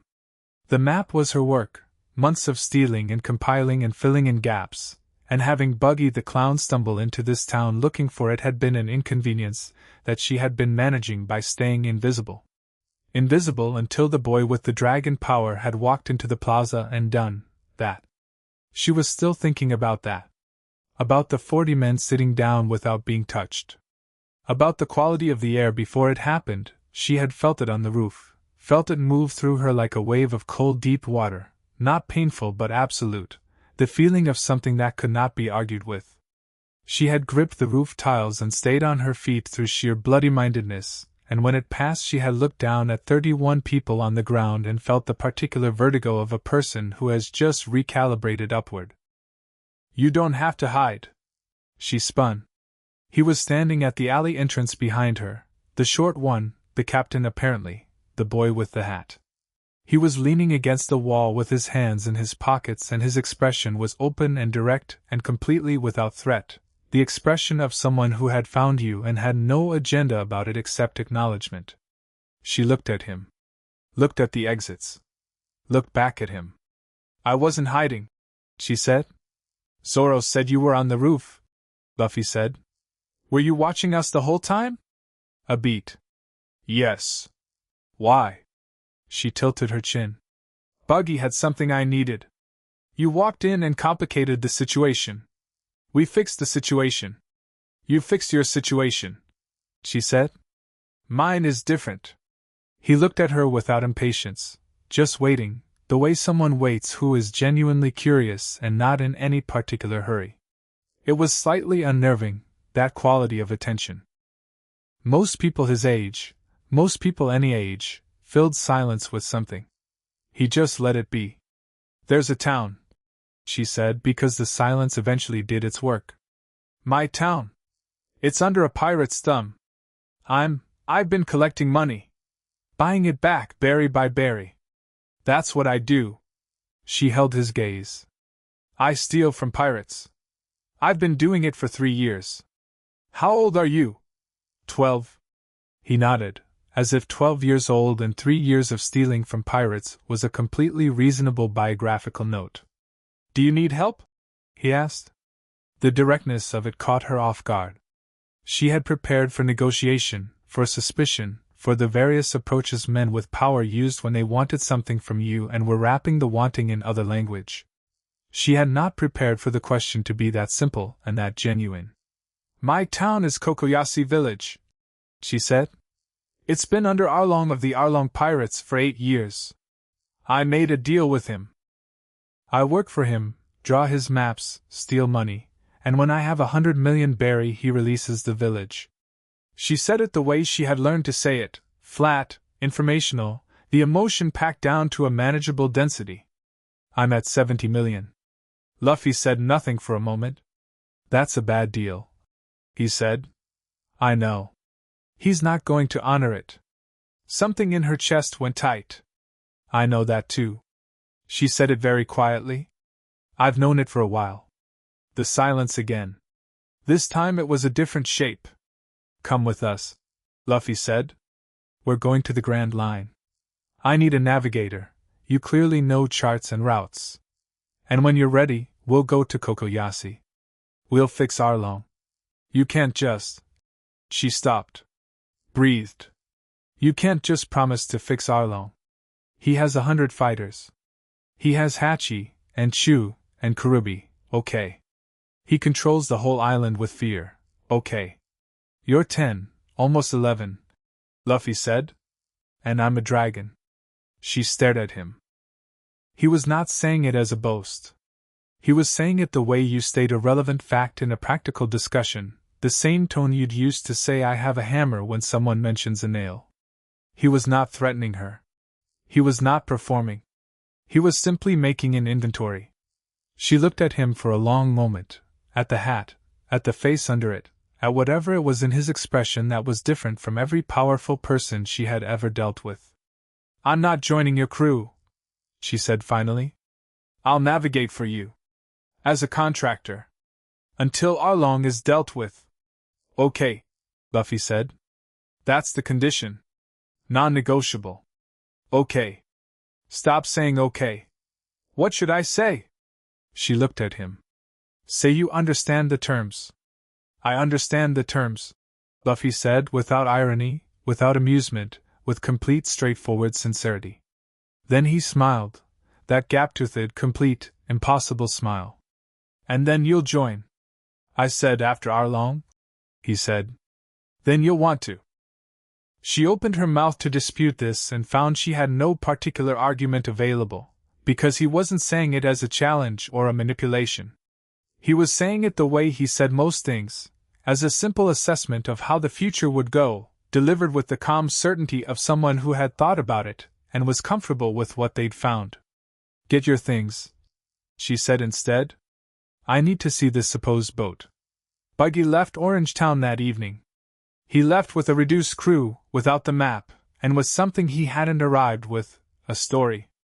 He sat in the stern of his ship while his crew patched themselves up and argued about navigation, and he sat alone and thought about what had happened in that plaza with the focused attention of a man who knew how to recognize significant things. He had sailed with Roger. He knew what great hockey felt like, had felt it from Roger himself, from Rayleigh, from Whitebeard on the days when the old man let the full weight of himself become present. He knew the texture of it, the way it was different person to person. Roger's had felt like possibility, like everything opening at once. Whitebeard's had felt like the sea floor, like the immovable weight of deep places. This boy's hockey had felt like something he didn't have a word for. Old. Not old like an old man, old like a geological feature, old like the thing that was underneath everything else. Dragon old. And it was coming out of a child who had looked at him with complete uncomplicated directness, and asked him where the map was. Buggy put his nose in his hands and sat with the uncomfortable arithmetic of what that meant for the future. "Captain," one of his crew called. "Heading?" Buggy was quiet for a moment. "East," he said. "I need to think." He needed to think, and he needed to be somewhere far from whatever that boy was going to become, and those two things were, for the moment, best served by the same heading. They left Orange Town the next morning on Nami's boat. This development had involved a brief conversation about the small boat, Luffy's barrel-built disaster, which Nami had looked at with the expression of a professional navigator confronting a personal insult, and a resolution in which Nami's own vessel, a sturdy caravel she had acquired through methods she described only as complicated commerce, became the cruise ship. It was not large, but it was real, with a proper hold and a navigating station that Nami had customized over 2 years to her own specifications. Luffy approved of it loudly and immediately. Zoro sat on the deck and went to sleep. Nami spread her charts at the navigation table and worked, and Luffy sat nearby and watched her work with the same uncomplicated attention he brought to most things, and after a while she said, without looking up from her charts, "Stop watching me." "I'm not watching you," Luffy said. "You're staring." "I'm thinking." She glanced up. He was looking at the chart, actually, specifically at the Grand Line section, at the dense notation she had added in her own handwriting over the printed base. "What are you thinking about?" "The Grand Line," he said. "What it's actually like." She put her pen down. "You've never been." "No. But you're going to be king of the pirates." "Yeah." She looked at him for a moment, recalibrating.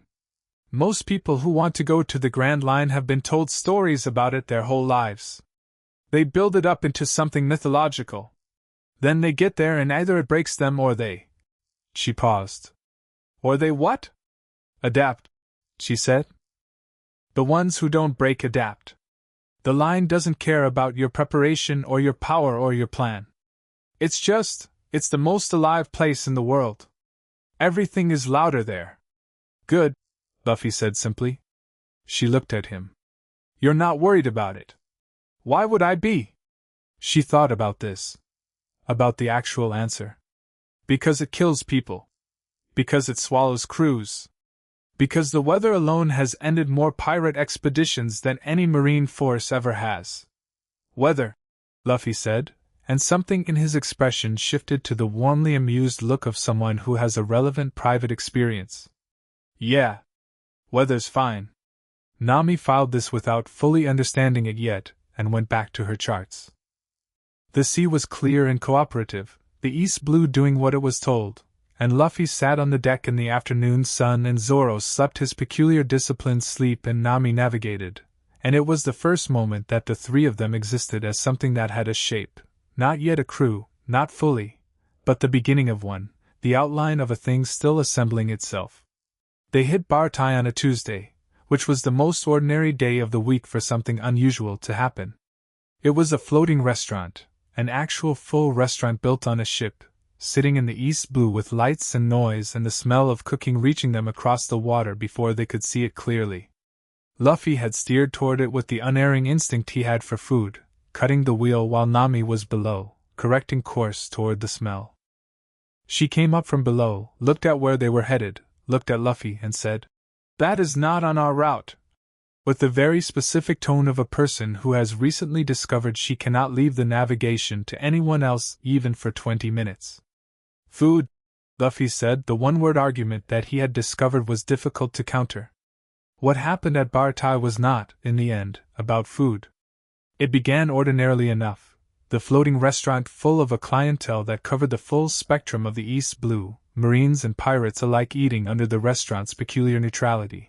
The chef-owner Zeph maintaining the peace through the implied threat of his leg and a lifetime of cooking dangerous people's food. They found a table. Luffy ordered most of the menu. Zoro ordered sake and something with meat.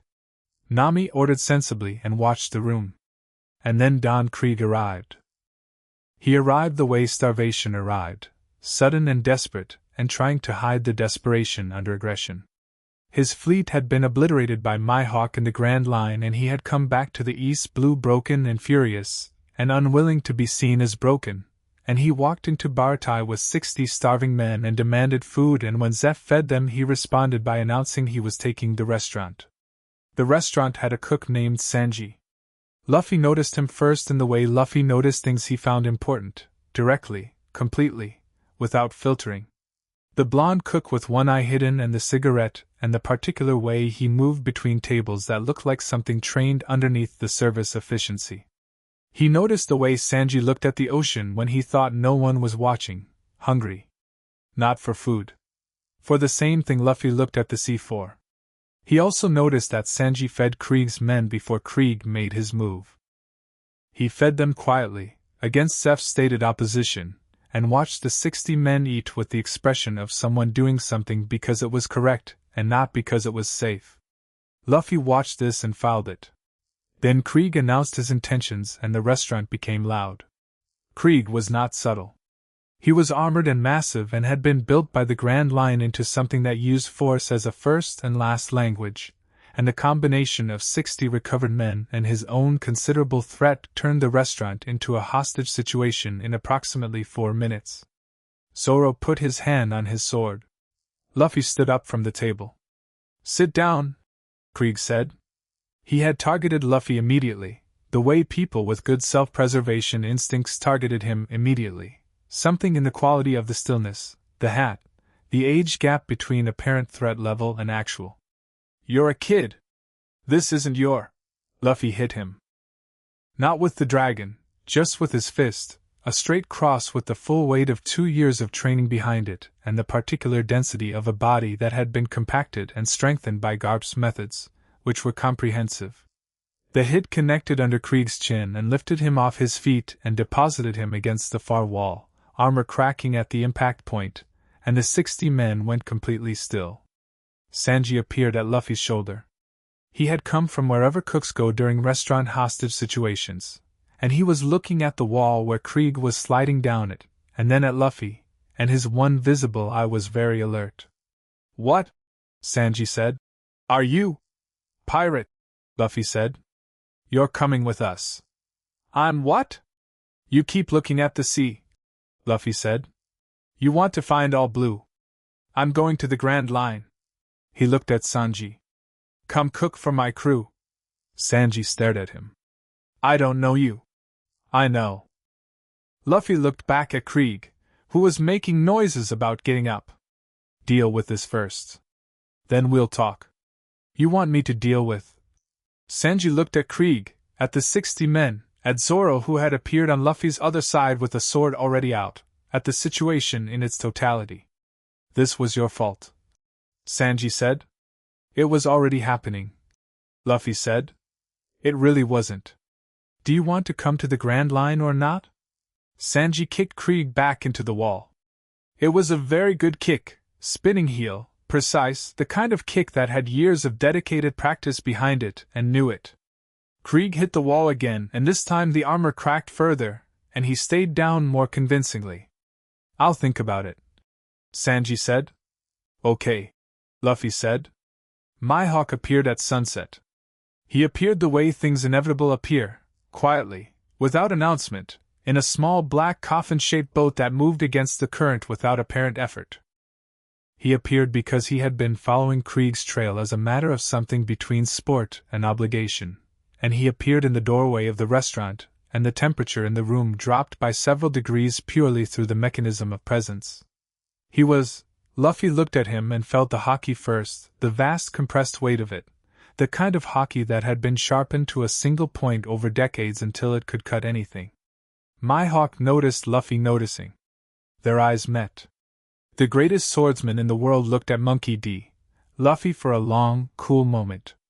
Interesting, Mihawk said, with the tone of a man who is very rarely interested in things and has just encountered an exception. Zoro stepped forward. He had been waiting for this. He stepped forward with his 3 swords in his hands and the look on his face of a man walking toward the thing he has been walking toward his entire life, and Luffy let him go. This was important. Luffy let him go. Did not interfere, did not offer to help, did not position himself to intervene. He stepped back and gave Zoro the space and watched with his arms crossed and his expression serious, because this was Zoro's fight and Zoro's moment, and some things you don't take from the person they belong to. The fight was not equal. Mihawk was not pretending to make it close, he was genuinely engaged, genuinely present, and Zoro fought him with everything he had, which was not enough, and Mihawk cut him. Luffy watched. Zoro fell. Mihawk looked at him, at the man bleeding on the restaurant floor, still conscious, still holding one sword, and something passed across his face. Not approval, exactly. Something more serious than approval. You will be great, Mihawk said. When you are stronger. He turned to leave. He glanced at Luffy as he passed. Dragon fruit, he said. Not a question. Yeah, Luffy said. Mihawk looked at him for a moment with those hawk's eyes. I will see you again, he said. Also not a question. In the Grand Line, Luffy said. Mihawk's expression did not change, but something in it acknowledged this with the seriousness it deserved. He left. Luffy was at Zoro's side immediately. Zoro was sitting up, bleeding badly, the cuts deep, his breath catching, and he looked at Luffy with the clearest eyes Luffy had ever seen on an injured person. I couldn't do it, Zoro said. Not yet, Luffy said. The difference between us is what you're going to spend the rest of your life closing. Luffy put a hand on his shoulder. You didn't run. Of course I didn't run. And you didn't ask for help. Zoro looked at him. No. Right. Luffy gripped his shoulder once, briefly, then let go. That's enough for now. Zoro sat with that for a moment. Then he nodded, slow, considering, and Luffy helped him up, and Sanji appeared with bandages and something cutting under his breath about swordsmen having no sense of self-preservation. You're coming, Luffy said to him. Sanji rapped Zoro's chest with practiced efficiency, and said nothing for a moment. He looked at Zeph across the restaurant, the old chef sitting at the bar with his peg leg and his wine and his expression of someone pretending not to watch something that matters to him. Sanji looked at Luffy. What are you, actually? Luffy changed one hand. Just one hand, the scaled fingers, the curved talons, the shift of color up the forearm. He held it there for a moment, long enough for Sanji to see it clearly, and then changed it back. Sanji blinked. That's the dragon fruit, Luffy said. Mythical Zoan. The only one. Sanji looked at the hand that was now a normal hand. Then at the rest of Luffy. He was doing the calculation that everyone did, working through the gap between what he was looking at, a 10-year-old in a beat-up red hat, and what that hand had been for 4 seconds. All blue, Sanji said finally. I'll get you there, Luffy said. Another silence. Sanji finished tying off Zoro's bandage and stood up and ran a hand through his blonde hair and looked at the door Mihawk had left through and at the sea beyond it. Your ship, Sanji said. How big is it? Bigger than my last one, Luffy said. That is not the answer I needed. It has a full kitchen, Nami called from the other side of the restaurant, where she had been sensibly staying away from the fighting and assessing Sanji with her own particular calculation. Sanji turned and looked at her. A full kitchen, he said. I wouldn't say full, Luffy said. It has a stove and a table and knives, Nami said, looking at Luffy. That counts. Sanji was quiet for a long moment. He looked at Zeph again. Something passed between them, wordless, heavy with the years of it, the old man and the boy who had survived a winter on a rock together, the debt that could not be paid and would not be acknowledged but was present in the room like a physical thing. Zeph looked away first. He looked at his wine. Go, he said too quietly for most people to hear. Sanji heard it. He picked up a kitchen knife and put it in his coat pocket and said, Don't expect me to cook with inadequate equipment, and walked toward the door. Kitchen's fine, Luffy said, following. I'm an artist, Sanji said. Artists have standards. What does that mean? It means we're getting a better ship, Sanji said, before we hit the Grand Line. That's non-negotiable. Nami said the same thing, Luffy said. Smart woman. They walked out into the evening together, the four of them, and the sea was there the way it always was, enormous and open and keeping its usual counsel about what was coming. The last of the sun hit the water ahead of them and turned it red and gold, and somewhere past the horizon the Grand Line waited, the most alive place in the world, loud with everything it had learned to become. Luffy stood on the dock for a moment, and breathed it in. The ember in his chest was warm and steady. Reverse mountain, Nami said from behind him, the navigator's voice, practical, precise, already working. 3 days if the weather holds. The weather will hold, Luffy said. You can't know that. He smiled at the water. I know. She looked at him. She thought about the storm he had described, offhandedly, while they were crossing from Orange Town, the way he talked about it, the particular warmth in his voice when he talked about flying through it rather than around it. She looked at him standing at the edge of the dock with the red hat and the last of the sunset on his face. She did not say anything else about the weather. 3 days. The Grand Line. Everything after that was going to be something none of them had words for yet, and the not having words for it felt, standing on the dock in the last light, less like a threat and more like a door. Luffy stepped off the dock onto the ship. The door was open. Chapter 4. God has never met a dragon. Reverse mountain hit them like the ocean had been saving it up. The river ran uphill and the Grand Line announced itself through sheer volume. The sound of it, first, a constant low roar that built as they approached, the water white and violent and moving in ways that contradicted everything Nami's navigation training said water should do. She was at the helm with both hands and her jaw set and the particular focused expression of someone who has prepared extensively for something and is now discovering that preparation and reality are related but not equivalent. Current is stronger than the charts say, she called. It always is, Sanji said from the deck, braced against the mast.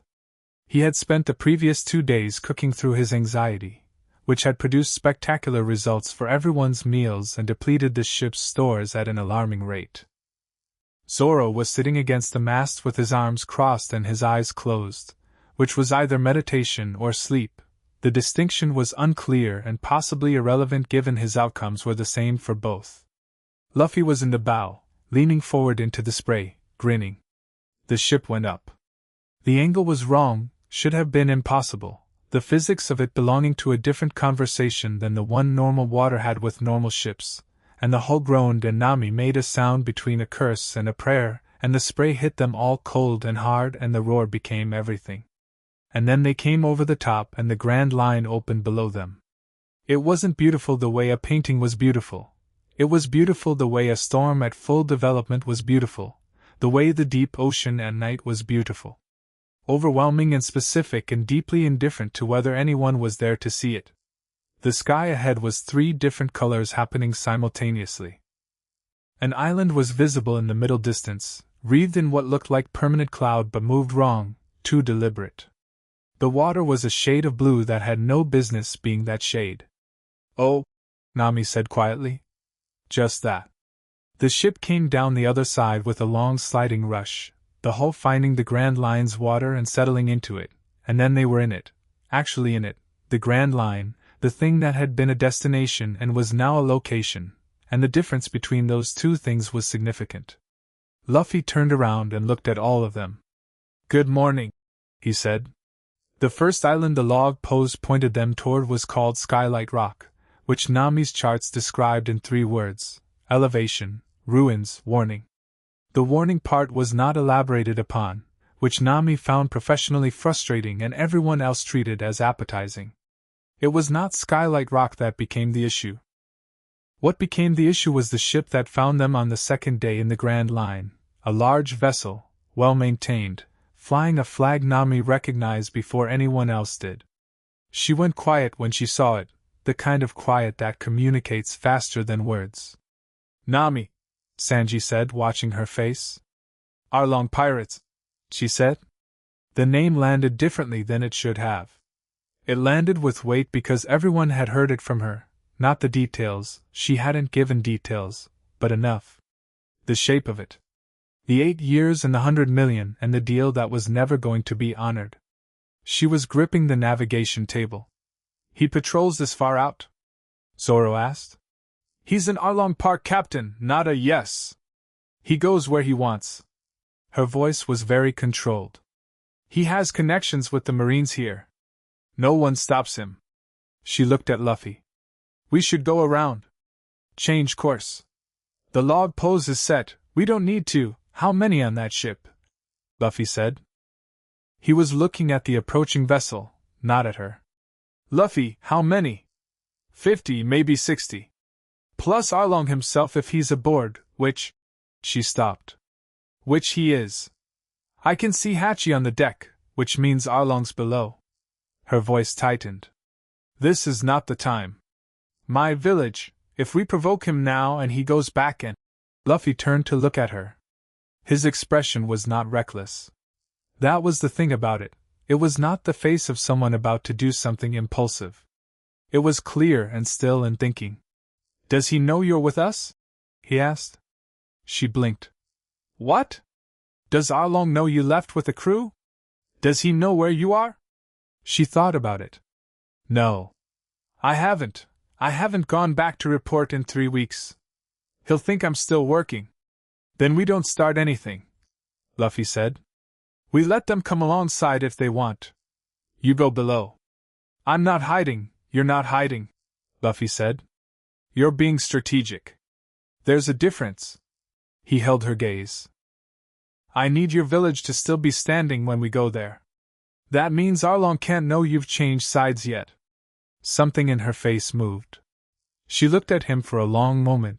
This boy, this almost 11-year-old with a dragon in his chest and Shanks's hat on his head, and the thing she had been carefully not thinking about since Orange Town pressed up against the inside of her ribs. She went below without another word. The Arlong ship came alongside at hailing distance. Hachi, an octopus fishman, 6 swords and 6 hands, looking at the small crew with the laconic assessment of someone who did this regularly, called across the water. "New arrivals. Names and business." "Monkey D, Luffy," Luffy called back, from the bow, without any particular concern about the 6 swords. "Pirate. On my way through." Silence from the other deck. Then some murmuring. Hachi disappeared from the rail. He came back with Arlong. Arlong was large. Not just in the physical sense, though he was that too, tall and muscled and carrying the particular authority of someone who had built an empire on the biological advantages of fishman physiology plus a complete willingness to use them. He looked at Luffy from across the water with yellow eyes that had the patience of someone who had learned the value of making people wait. "Monkey D, Luffy," Arlong said. His voice carried well. "Garp's grandson. You're in my waters." "I'm passing through your waters," Luffy said. "That's different. Everything in East Blue belongs to me. Passing through still costs."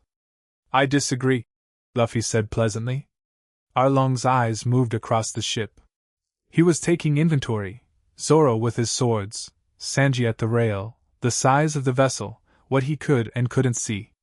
The calculation that a man with 60 armed fishmen made about whether a small crew warranted the effort. And then he got to Luffy again and something changed.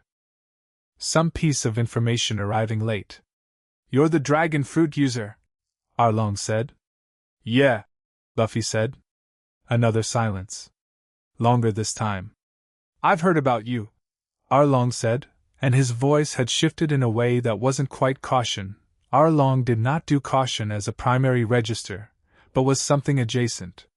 Recalculation. You're Garp's grandson and you ate Kaido's fruit and you're 10 years old and sailing the Grand Line with 3 people and a ship that I have seen larger fishing vessels than. I'm almost 11, Luffy said. And you're stalling. Arlong looked at him. I'm stalling? You're trying to figure out if I'm worth fighting, Luffy said. I'm not right now. Not today. I'm just passing through. He looked at Arlong across the water, direct and without heat. But Arlong, I know about Kokoyashi.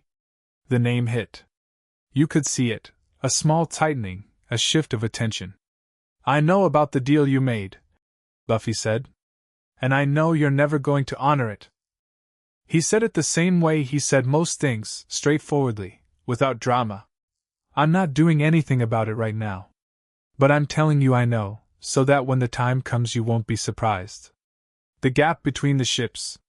Water and wind.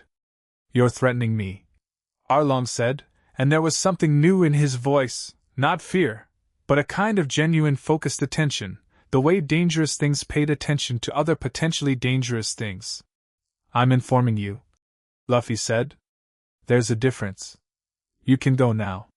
It was, objectively, an absurd thing to say to a fisherman pirate captain with 60 fighters and a fleet, from a small vessel with 3 crew members. It was absurd the way it was absurd for a volcano to suggest it might become active, not because the suggestion was inappropriate, but because the scale of it was so wrong for the context that the mind had to rearrange itself to accommodate the possibility that the scale was actually correct. Arlong stared at him for a long moment. I'll remember your face, Arlong said. Good, Luffy said. Remember the hat too. The Arlong ship moved off. It didn't move quickly, that would have implied something Arlong was not prepared to imply. But it moved, and the direction it moved was away, and that was the thing. Nami came up from below. She came up carefully, listening first, and stepped onto the deck and looked at the retreating ship and then at Luffy. What did you say to him? She said. The truth, Luffy said. That I know about the deal and it won't be honored and that I'll deal with it when I deal with it. She looked at the ship. It was already small on the water.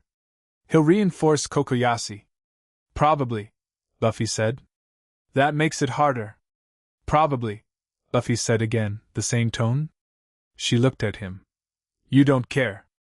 I care, he said, looking at her now. I just don't think harder means impossible. He paused. Does it? She held his gaze for a long moment. The answer that her 3 years of careful calculation wanted to give was not the same as the answer the rest of her wanted to give, and the distance between those 2 answers had been shrinking since Orange Town and was now very small. No, she said quietly. It doesn't.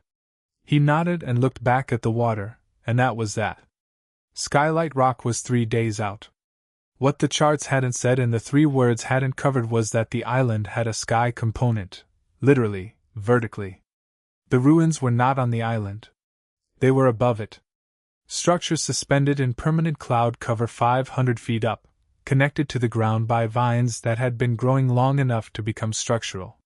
Something had been here. Something had built upward instead of outward, and whatever it was had left, and left quickly enough to leave things behind. Luffy wanted to go up immediately. There could be traps, Nami said. There could be treasure, Luffy said. Those are not mutually exclusive things. I'll go first, Luffy said, and changed before she could continue the conversation. The dragon went up through the cloud cover like a hand going into water, the clouds parting around the mass of him, closing back below, and suddenly above the cloud line it was clear and very quiet and very blue. He found the ruins in the clarity above the clouds, stone structures of genuine age, the architecture belonging to no style he had references for, built around something that sat at the center of the complex with the specific placement of an important object. He landed, changed back, walked toward it. It was a sphere. Stone, or stone-like, a deep gray material that was warm to the touch in a way stone should not be, sitting on a plinth in the courtyard of the central structure. About the size of a person's head. Covered in the same spiral patterns that had been on the fruit's skin. He picked it up. It pulsed once. Like a heartbeat, but slower. He put it in his shirt. On the way back down through the clouds he thought about the pulse, about what the ruins meant. Someone had known something about the fruit, had built around an object that resonated with it. He thought about all the things Shanks hadn't told him and the things his grandfather hadn't told him, and the specific shape of information that people withheld when they were trying to protect you from the weight of something. He was not afraid of the weight. He was curious about it. He came back down through the clouds, landed on the island, changed. "Find anything?" Nami called from the ground. He held up the sphere. She looked at it from a distance. Then at him. "What is it?" "Don't know yet," Luffy said. "But it knew what I was." Enel found them on the 4th day.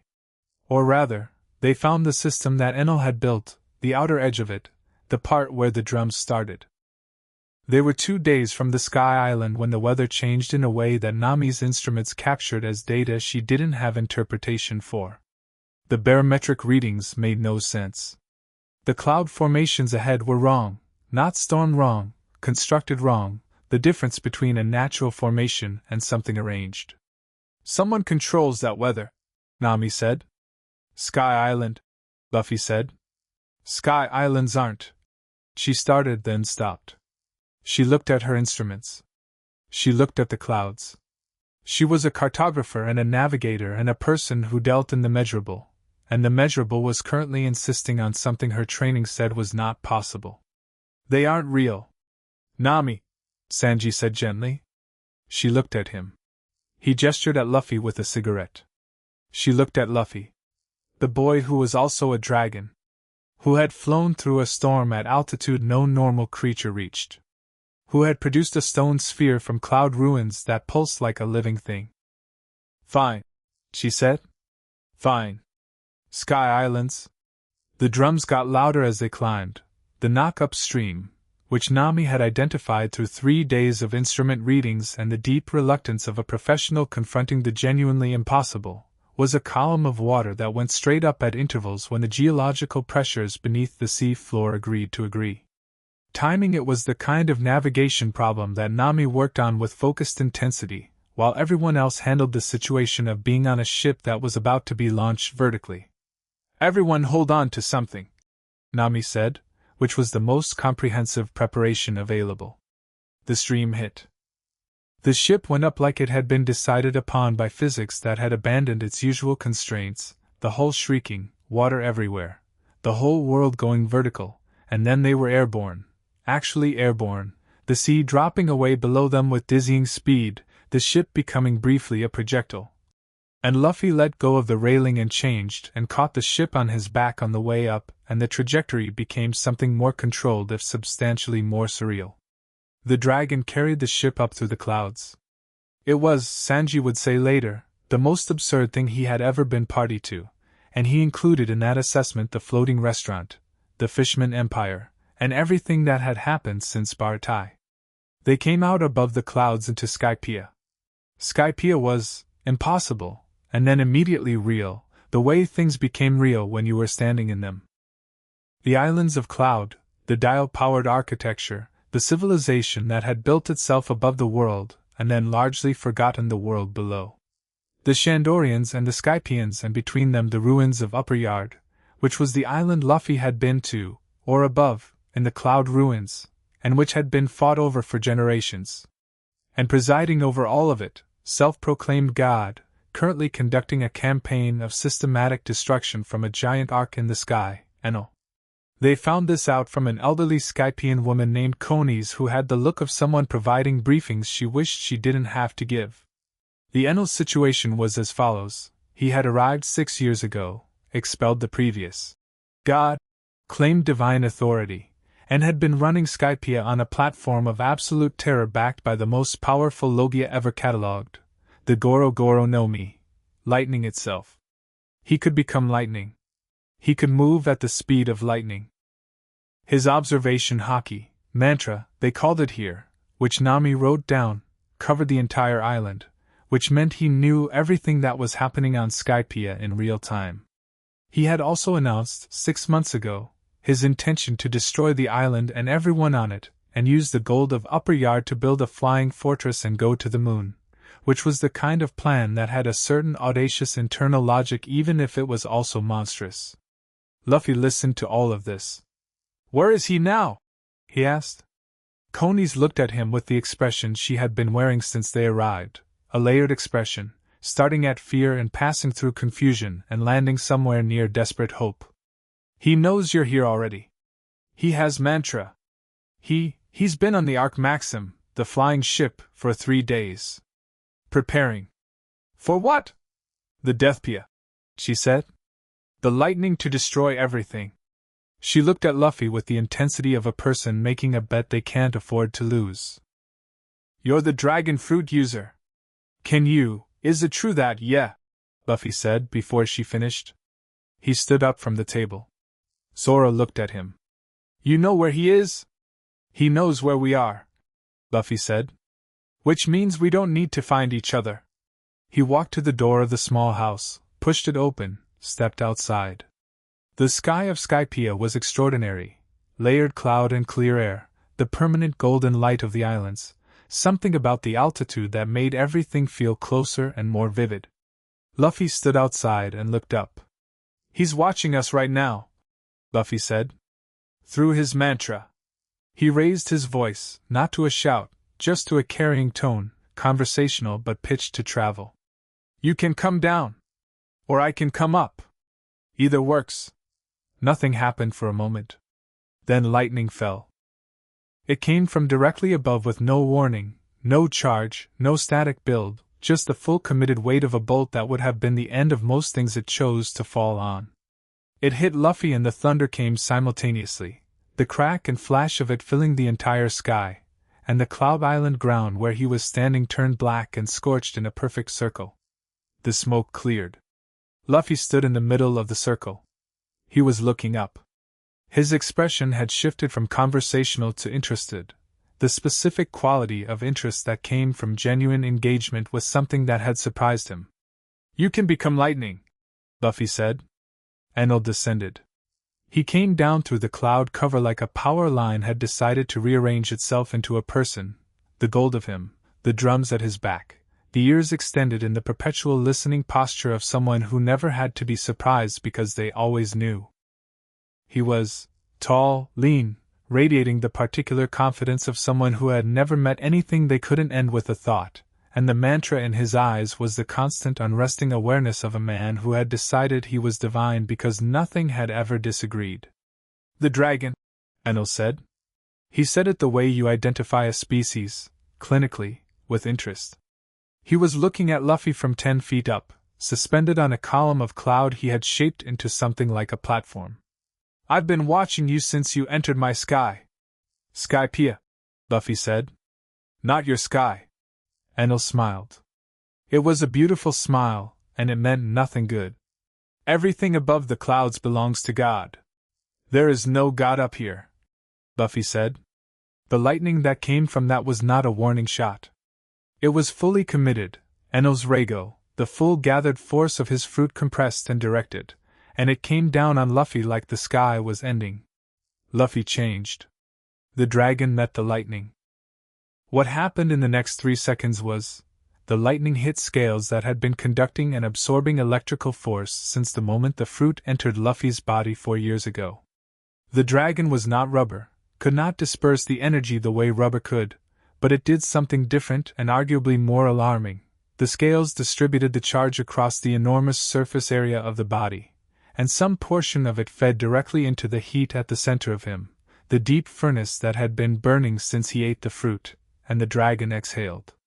What came out was not lightning, but it was something that lightning would recognize as kin, fire hot enough to ionize the air around it, coming out in a column that hit Enel's platform and converted it to superheated vapor and sent Enel himself backward through the cloud cover in a blast of dispersed air. Enel stopped himself.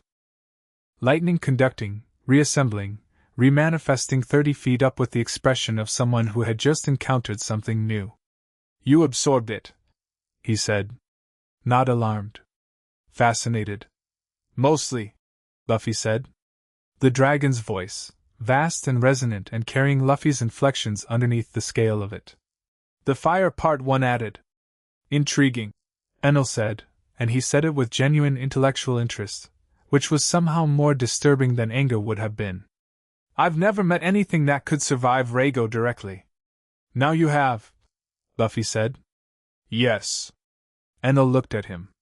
The mantra was running, Luffy could see it in his eyes, the constant reception, processing everything. And yet you are young. The fruit has not finished with you.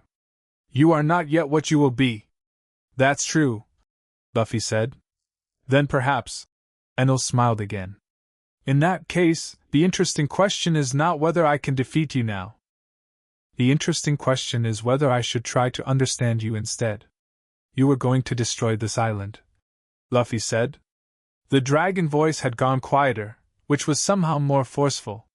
The people here. They are below, Enel said, with genuine puzzlement. I am above. They're the same, Luffy said. Enel looked at him with the confusion of someone whose worldview has just been presented with a concept it doesn't have a slot for. They are not the same. God and the dragon moved.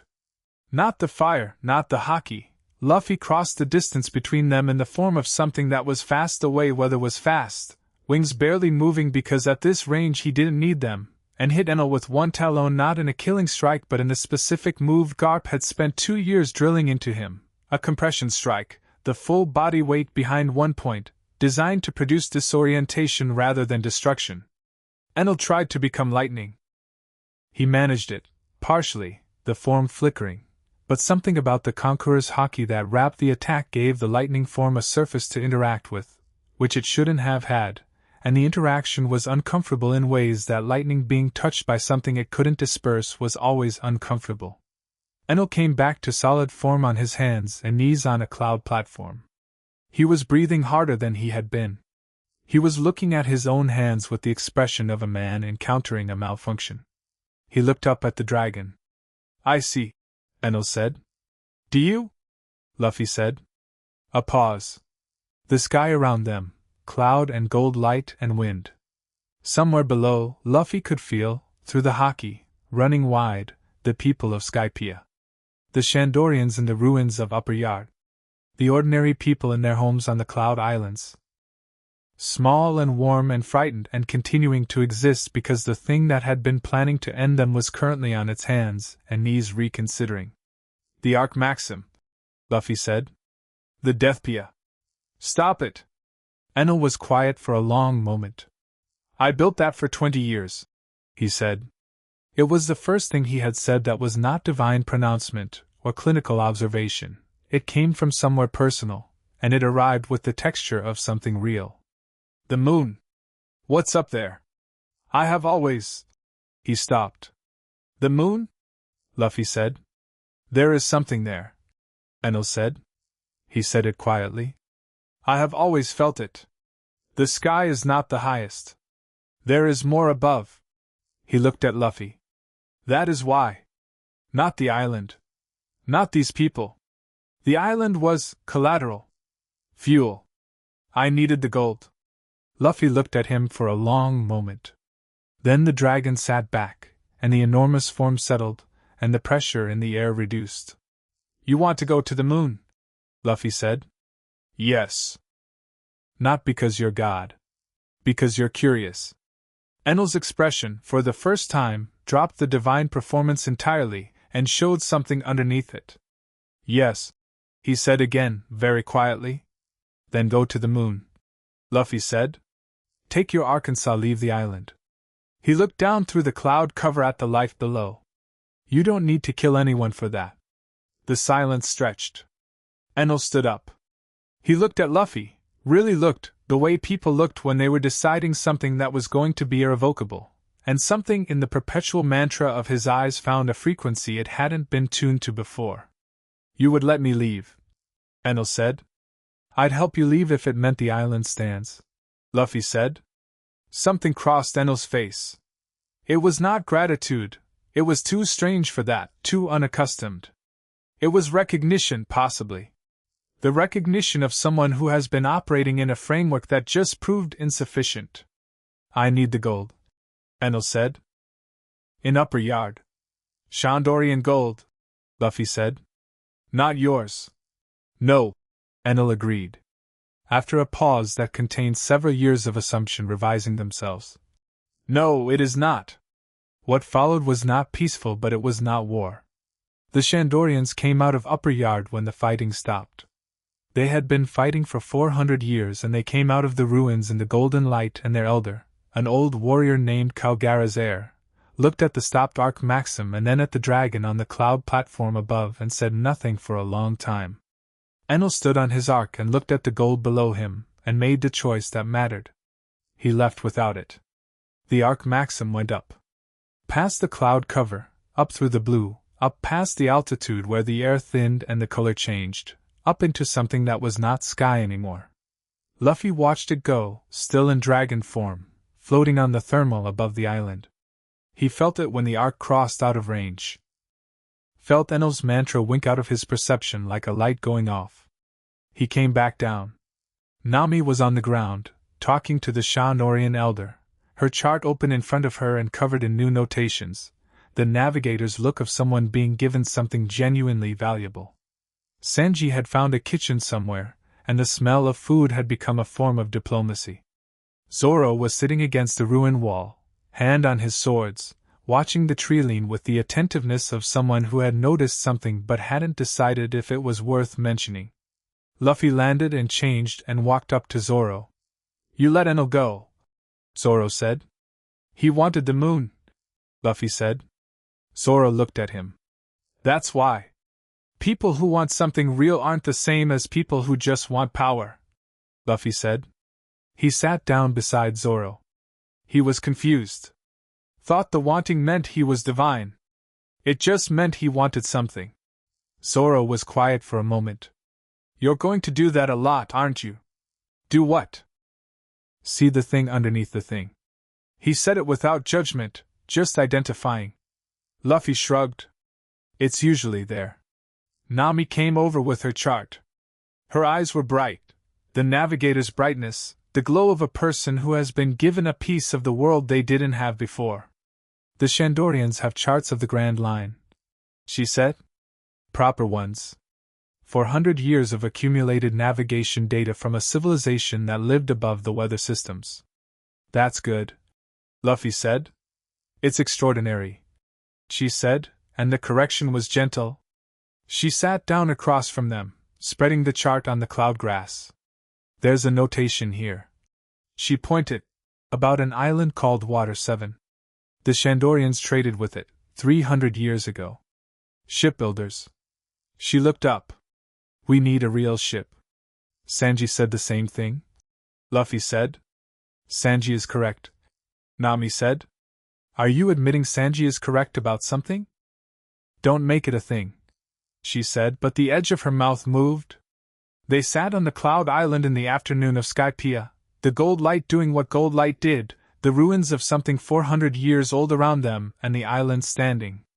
The Shandorian elder was watching Luffy from across the open ground with the expression of someone integrating a significant event into their framework. He crossed the distance and stood before Luffy. Dragon Man, he said. Luffy said. The elder looked at him for a moment. Then he put his hand over his chest, a formal gesture that carried the weight of centuries of Shandorian meaning. What you carry, the elder said carefully. It is old. Older than these islands. Older than the Grand Line as it is now. He looked at Luffy's chest, at the place where the ember lived. The old stories say it was never a weapon. It was a throne. The Sky Dragon, the Surayu, sat at the place where everything converged and everything was possible. Not because it conquered. Because it was. He searched for the word. Present. Completely. Luffy looked at him. I just want to go everywhere, Luffy said. The elder nodded slowly. Yes, he said. That is what a throne that goes everywhere looks like. He went back to his people. Sanji arrived with food. He distributed it with the efficiency of a man who had found his professional footing and was comfortable with it, and sat down with his own plate and his cigarette and looked at the sky. Where next? He asked. Water 7. Nami said. For a ship. Zoro said. For a ship. Luffy confirmed. They ate in the gold light. The Arc Maxim was invisible now, too high, too far, already belonging to a different sky entirely. Somewhere ahead in the Grand Line, Water 7 was building ships without knowing one of them was already spoken for.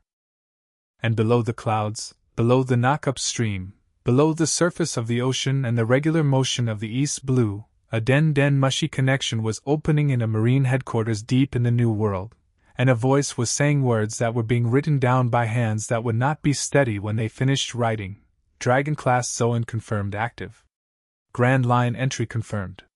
Crew minimum 4. Encounter at Skypiea, outcome unknown. Recommend immediate assessment at Admiral level. And a man who had been waiting for exactly this kind of report looked up from his desk and looked out at the sea and thought about order, and about what disrupted it, and about what you did about the disruptions you couldn't ignore. Admiral Ryakuji picked up his pen and wrote one word in response. Confirmed. Chapter 5. The Admiral's Green Water 7 was loud in the way that working cities were loud, not chaotic, but layered, the sound of industry sitting on top of the sound of commerce sitting on top of the sound of ordinary life, the whole thing underpinned by the constant voice of the water channels that ran through the city like a second road system.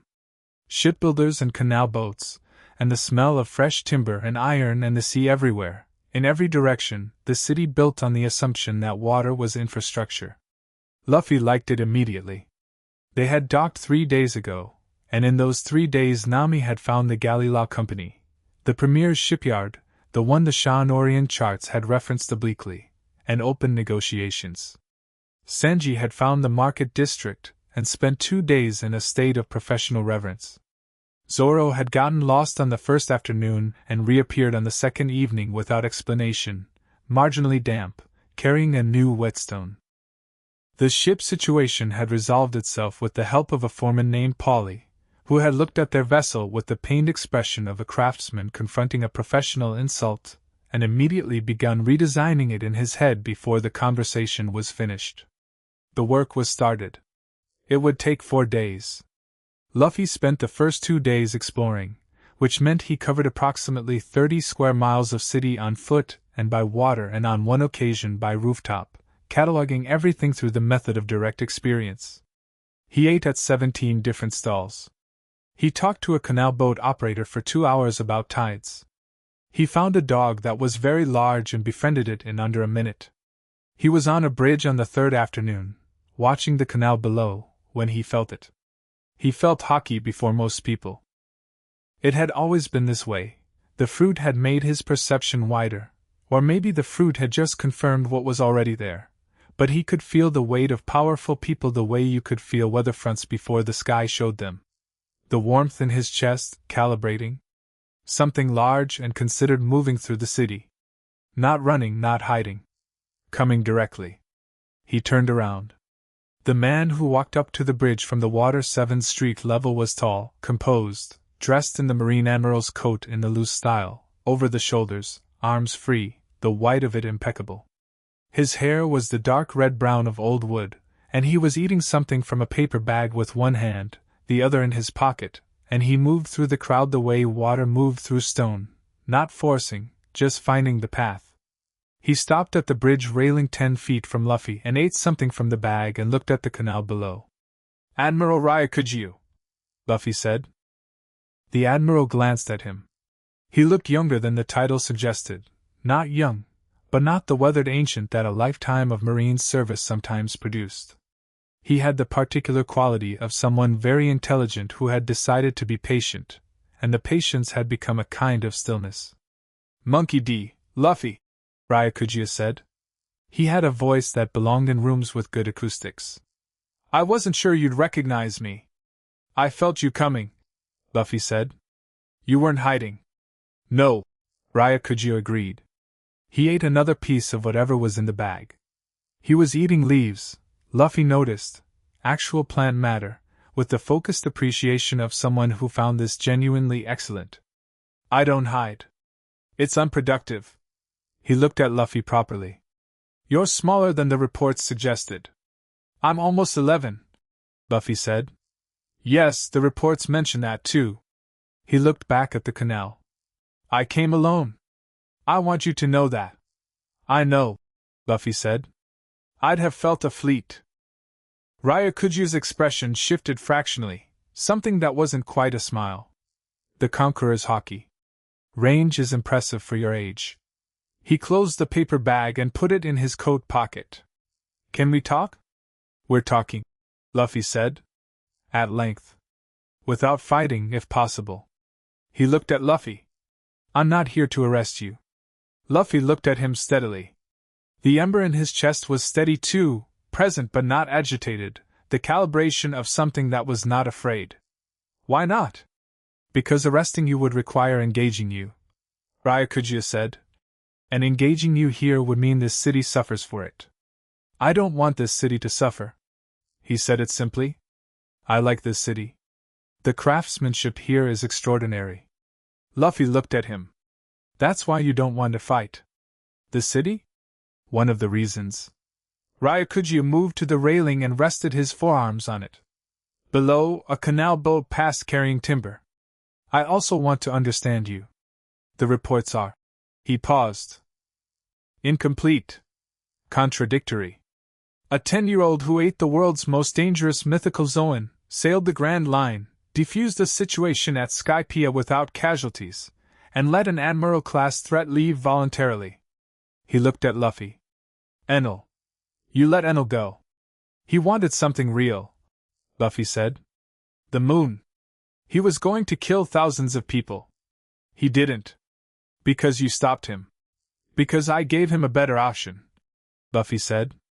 Ryakuji was quiet for a moment, and it was the particular quiet of someone integrating information into a framework and finding that the integration required adjusting the framework. The standard response would have been to defeat him. Conclusively. Remove the threat. He's not a threat anymore, Luffy said. He's on his way to the moon. And if he comes back? Then he comes back and we deal with it then. Luffy leaned on the railing too, mirroring the Admiral's posture without thinking about it, looking at the water. You can't stop every problem before it happens. You'd spend your whole life stopping things instead of doing things.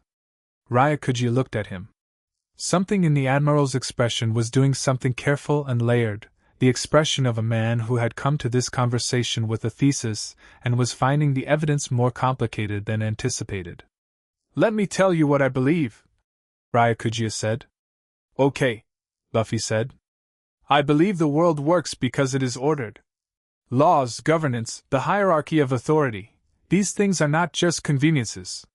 They are the load-bearing structure. Remove them and you don't get freedom. You get the strong preying on the weak with no mechanism to stop them. His voice was even and clear. He was not lecturing.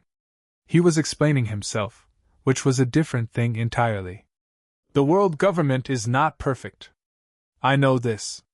The celestial dragons are, they are a problem I think about often. But the structure, the framework, without it, what is there? Luffy listened to this.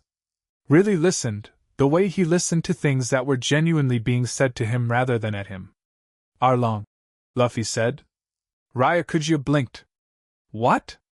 Arlong has operated in East Blue for 8 years. He's got a deal with the Marines there. His crew has Marines on payment. Luffy looked at the Admiral. That's your structure. That's what it looks like from inside the thing you're protecting. A pause. Yes, Ryakuji said carefully. There is corruption. It's not corruption, Luffy said. It's the structure working the way it actually works instead of the way you want it to work. The people at the top of your structure sold a village to a fisherman pirate. He turned to look at Ryakuji directly. I'm going to fix that. Not because I think laws are bad. Because no one else is fixing it. Ryakuji looked at him. The stillness he brought everywhere was doing something more effortful now, working harder to stay still. You are describing vigilantism, Ryakuji said. I'm describing getting things done, Luffy said. There are proper channels, Luffy agreed. And none of them have helped Kokoyasi Village in 8 years. He was not angry. He was not aggressive. He was just saying true things in the flat, clear way of someone who had already done the math. I'm not against the channels. I'm against the gap between what the channels promise and what they deliver.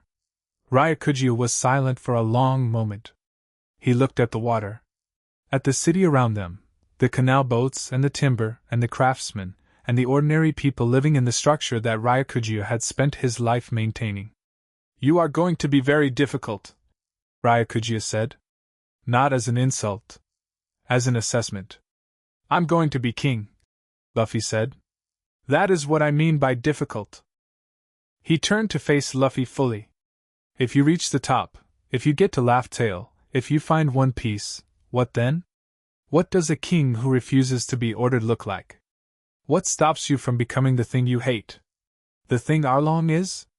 Luffy looked at him steadily. The question landed. He could see it in his expression, not that it hurt him but that he took it seriously. He turned it over. I'll have people around me, Luffy said finally. People who tell me when I'm wrong. Zoro does it already. Nami definitely will. A pause. And I don't want to rule anything. I want to be free. Those are different things. Ryakuji looked at him. A king who doesn't want to rule, the Admiral said. A king who wants everyone to be able to choose, Luffy said. That's the difference. The canal boat had reached the far end of the channel and rounded the bend and gone. The water settled. Ryakuji reached into his coat and produced a den mushi, small, personal, the kind that ran encrypted. He looked at it for a moment. I have orders, he said. From the Fleet Admiral. Observe and assess. Report. Recommendation for action to follow within the week. What are you going to recommend? Luffy asked. Ryakuji looked at him. I don't know yet. He put the den mushi away. That is an honest answer. I came here with a recommendation already drafted. I am revising it. What was the original? Containment, Ryakuji said. The word came out flat. Aggressive containment. The dragon fruit represents a destabilizing force of the highest order, and the current user is operating without oversight in the Grand Line, and that was a threat model I could not ignore. And now I'm standing on a bridge in Water 7 talking to a child about the philosophy of governance, and finding the child more coherent than several of my colleagues. He said it without irony. The revision is ongoing. Luffy almost smiled. You could just not report it. No, Ryakuji said immediately, and the immediacy of it was absolute. I don't lie to my superiors. I think the world government is flawed in significant ways, and I work within it anyway because the alternative I have seen is worse. But I do not lie to it. He looked at Luffy. I will tell them what I found. I will tell them my assessment. What they do with it is their decision. And if they decide to send someone else? Luffy asked. Someone not interested in talking? Ryakuji's expression was very calm. Then you would handle that, he said. Which is, I suspect, obvious to both of us. He straightened up from the railing. I will tell them the truth. That you are not what the reports suggest. That you are more complicated and more principled, and that simple containment is the wrong model. He paused. I will also tell them that you are going to become a problem of the first order if the gaps you keep pointing at are not addressed. You don't have to do me any favors, Luffy said. I'm not, Ryakuji said. I am doing the world government a favor by telling it the truth about the thing it is looking at. He met Luffy's eyes. You will not be contained. That is not a threat or a prediction. It is simply what you are. He paused. What you were before the fruit and more so after it. He turned to leave. Ryakuji, Luffy said. The Admiral stopped. Kokoyasi Village. Arlong. The marine officers on his payroll. Luffy looked at him. If you're reporting to headquarters anyway. A very long pause. I'll include it. Ryakuji said without turning around. In the interest of completeness. He walked off the bridge and back into the city, and the crowd moved around him, and in 30 seconds he was gone into Water 7's layered noise as if he had never been there. Luffy turned back to the canal and stood there for a moment. The water moved below him, going where it went, the city working around it. He went to find the others. He found Zoro first, which was unusual because finding Zoro typically involved triangulation.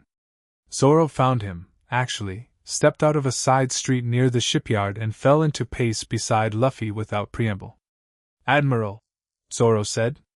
"You knew?" "Felt him. Watched from the bridge entrance." He paused. "You talked to him?" "Yeah."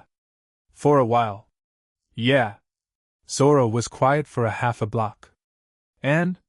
He's not going to arrest us today," Luffy said. "He might recommend something later. He's honest about it." He thought about the bridge, the canal, the Admiral eating leaves and talking about load-bearing structures. "He believes in what he does. Most people who do terrible things do," Zoro said. "He's not doing terrible things," Luffy said. "He's doing complicated things. There's a difference." He paused. "I think." Zoro looked at him sideways. "You liked him." "He made sense," Luffy said. "The things he said, they weren't wrong. They were just incomplete." He pushed his hat up. "The world he's trying to maintain is real. The problems in it are also real. He knows about the problems. He just thinks the answer is fixing the thing from inside. And you think the answer is being outside it and doing whatever needs doing," Luffy said simply. Zoro nodded once. "Fair." They walked in silence for a moment, the city going about itself around them. "He's going to come back," Zoro said. "Or someone worse will." "Yeah," Luffy said. "That's fine." Zoro looked at him. The look that said he was calibrating again, the swordsman's constant assessment running. "You know what you are," Zoro said. It came out different from the times other people had said variations of it, not a question, not an observation about power. An acknowledgement of something specific. "What?" Luffy said. "The kind of thing that changes the shape of situations just by being in them." He said it evenly, without drama. "Not because you're trying to. Just because you are what you are and everything around you has to adjust." Luffy looked at him. "Is that a problem?" "No," Zoro said immediately. Then, after a pause, "I'm just making sure I understand what I'm keeping up with." Luffy grinned. "You're doing fine." "I know," Zoro said. "Nami found them before they found her, which was typical. She always knew where everyone was, an extension of the navigation instinct applied to people. She appeared from the direction of the galley law offices and she was moving with the specific energy of someone carrying both urgency and information. "The ship is done early," she said. "Polly worked double shifts." She paused. "Also there's a problem." "What kind?" Luffy said. "The kind that has a name." She held up a piece of paper, a news bulletin, fresh ink, the kind circulated through information networks in port cities. Someone talked about us being here. The Den Mushi networks have been active since yesterday, and 3 bounty hunter crews came in overnight. She looked at Luffy. "Not for you. Your bounty is, they're not brave enough for your bounty. For Zoro." Zoro looked at the paper. His face did not change, but something in his posture shifted, not toward concern, but toward an alertness. His bounty was on the paper, 60 million berry, the pirate hunter, and the notation that he was currently affiliated with the dragon fruit user. "The affiliation makes the bounty worth more," Nami said. "To the right buyer. The Marines want you for the arrest record. There are people who want you because taking down the dragon fruit user's first mate sends a message." "Let them come," Zoro said. "That's what I expected you to say," Nami said. "I'm telling you anyway because we should leave soon." She looked at Luffy. "There's something else." Her voice had changed. It had the careful quality of someone managing their own reaction to something. "One of the Den Mushi intercepts Galley Law has contacts, they monitor the networks, they shared this with me. She held out a second paper. Arlong is moving. He's pulled in his outer patrol ships. He's reinforcing Kokoyashi. She met Luffy's eyes. He knows I left. He knows I didn't go back. I think he's moving on the village. Making an example. The air changed. It was not a physical change, nothing transformed, no fire, no hockey running out. But the quality of Luffy's attention shifted in a way that the space around him registered. Zoro felt it beside him. Nami felt it in front of him. How long to Kokoyashi from here? Luffy said. Fast sailing, favorable wind, 2 days, Nami said. Her voice was very controlled. Maybe a day and a half. Then we go now, Luffy said. The ship, is it floating? Yes, but the finishing work, does it sail? Yes. Then we go now, Luffy said again, the same tone, and turned toward the shipyard. Nami stood for a moment on the water 7th Street. She looked at the paper in her hand, the intercept, Arlong's name, the shape of a threat that had been the size of her whole world for 3 years currently being reduced to a logistical problem by a boy who had not hesitated for 1 second. She put the paper in her coat and went after him. Sanji was already at the ship. He had been there since morning, reorganizing the new galley with the focused energy of a man for whom kitchen arrangement was both a professional and a spiritual undertaking. He came out when he heard them coming and read the situation off Nami's face with the social awareness he applied to most things. We're leaving, he said. No, Luffy confirmed. The provisions are loaded. He had been loading provisions since yesterday, apparently, not because he knew what was coming but because a good cook was always 2 steps ahead of the departure. Where? Kokoyashi Village, Nami said. Her voice was steady. Sanji looked at her. Arlong. Yes. A pause in which something passed through Sanji's expression, the particular thing that happened in him when someone he cared about needed something. He put his cigarette in his mouth and said, Tell me about the layout. The defenses.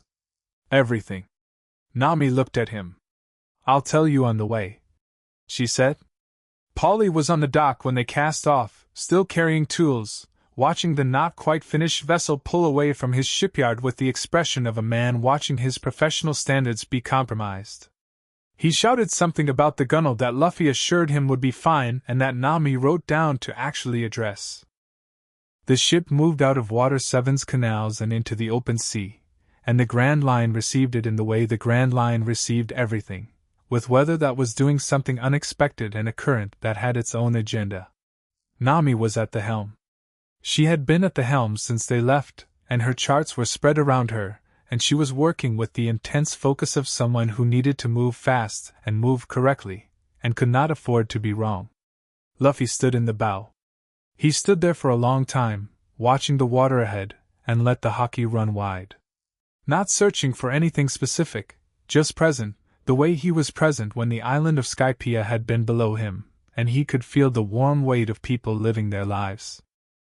The ocean was large and the range of his perception had limits, but he stretched it as far as it went and felt the world it covered, ships and fish, and the deep geological fact of the ocean floor below, and somewhere ahead, at the edge of range, a concentration that felt tight and afraid and holding on. He pulled the hockey back in and sat down in the bow. Zoro came and sat beside him. He had 3 swords and a new whetstone, and was running it along the longest blade with the slow, steady motion of someone doing something meditative. You've been to East Blue before? Zoro asked, without looking up. I grew up there, Luffy said. Right. The whetstone, the blade. The sound of it against the ocean's background. This is going to be the real fight. Not Buggy, not Krieg, not even Enel. This is the one she's been carrying. I know, Luffy said. So don't end it fast just because you can, Zoro said. He looked up from the blade. Let her have the ending she needs. Not just the ending that's sufficient. Luffy looked at him. Zoro went back to the whetstone. Yeah, Luffy said. Okay. They sailed through the afternoon and into the night, and Nami didn't sleep, and Sanji brought food to the helm and stayed near her, and no one made speeches about what was coming because the coming was enough and everyone understood it already. Dawn came at sea the way it came everywhere, the dark thinning by degrees, the horizon separating from the water, the color arriving in stages. Luffy was awake at first light, standing in the bow, and he felt the island before he saw it. East blue. He knew its feel, familiar in the bone-deep way of a thing you grew up with. The particular quality of this sea, lighter than the Grand Line, more consistent. The weather behaving itself. And ahead, he felt it. The village. The tight, afraid concentration of people living under a long wait, the shape of subjugation that had its own signature, different from the abandoned quality of Orange Town, different from Skypia's specific fear. This was the fear of people who had been afraid for so long they'd stopped expecting anything else. And in the middle of it, the particular shape of Arlong's presence, vast and cold and very certain. "Nami," Luffy said. She was already looking. She had been looking for an hour, standing at the helm watching the horizon, and now the island was visible through the early morning, a low green shape, the fishing village of Kokoyasi emerging from the morning mist. Luffy looked at her. Her face was doing several things at once, the 3 years of it, all the calculation and the endurance, and the specific kind of loneliness that came from being surrounded by enemies and having to pretend you were one of them. He could see all of it. She wasn't hiding it. She was letting it be there, finally, because they were here and the pretending was over. "Are you ready?" Luffy asked. She took a long breath. Looked at the island. At the mist on the water and the green of the hills she had grown up on, and the shape of a place that had been both home and prison for 8 years. "I've been ready," she said. "I've just been waiting for something to be ready with." He nodded. He turned back to the island and let the hockey run all the way out. Arlong was on the beach. He was already there, standing on the shore with his crew arranged behind him, looking out at the approaching ship, and Luffy could feel it from here, the calculation running, the power he did not doubt, and underneath it something that Luffy hadn't expected to find. Arlong was angry. Not the performed anger of a man making a display.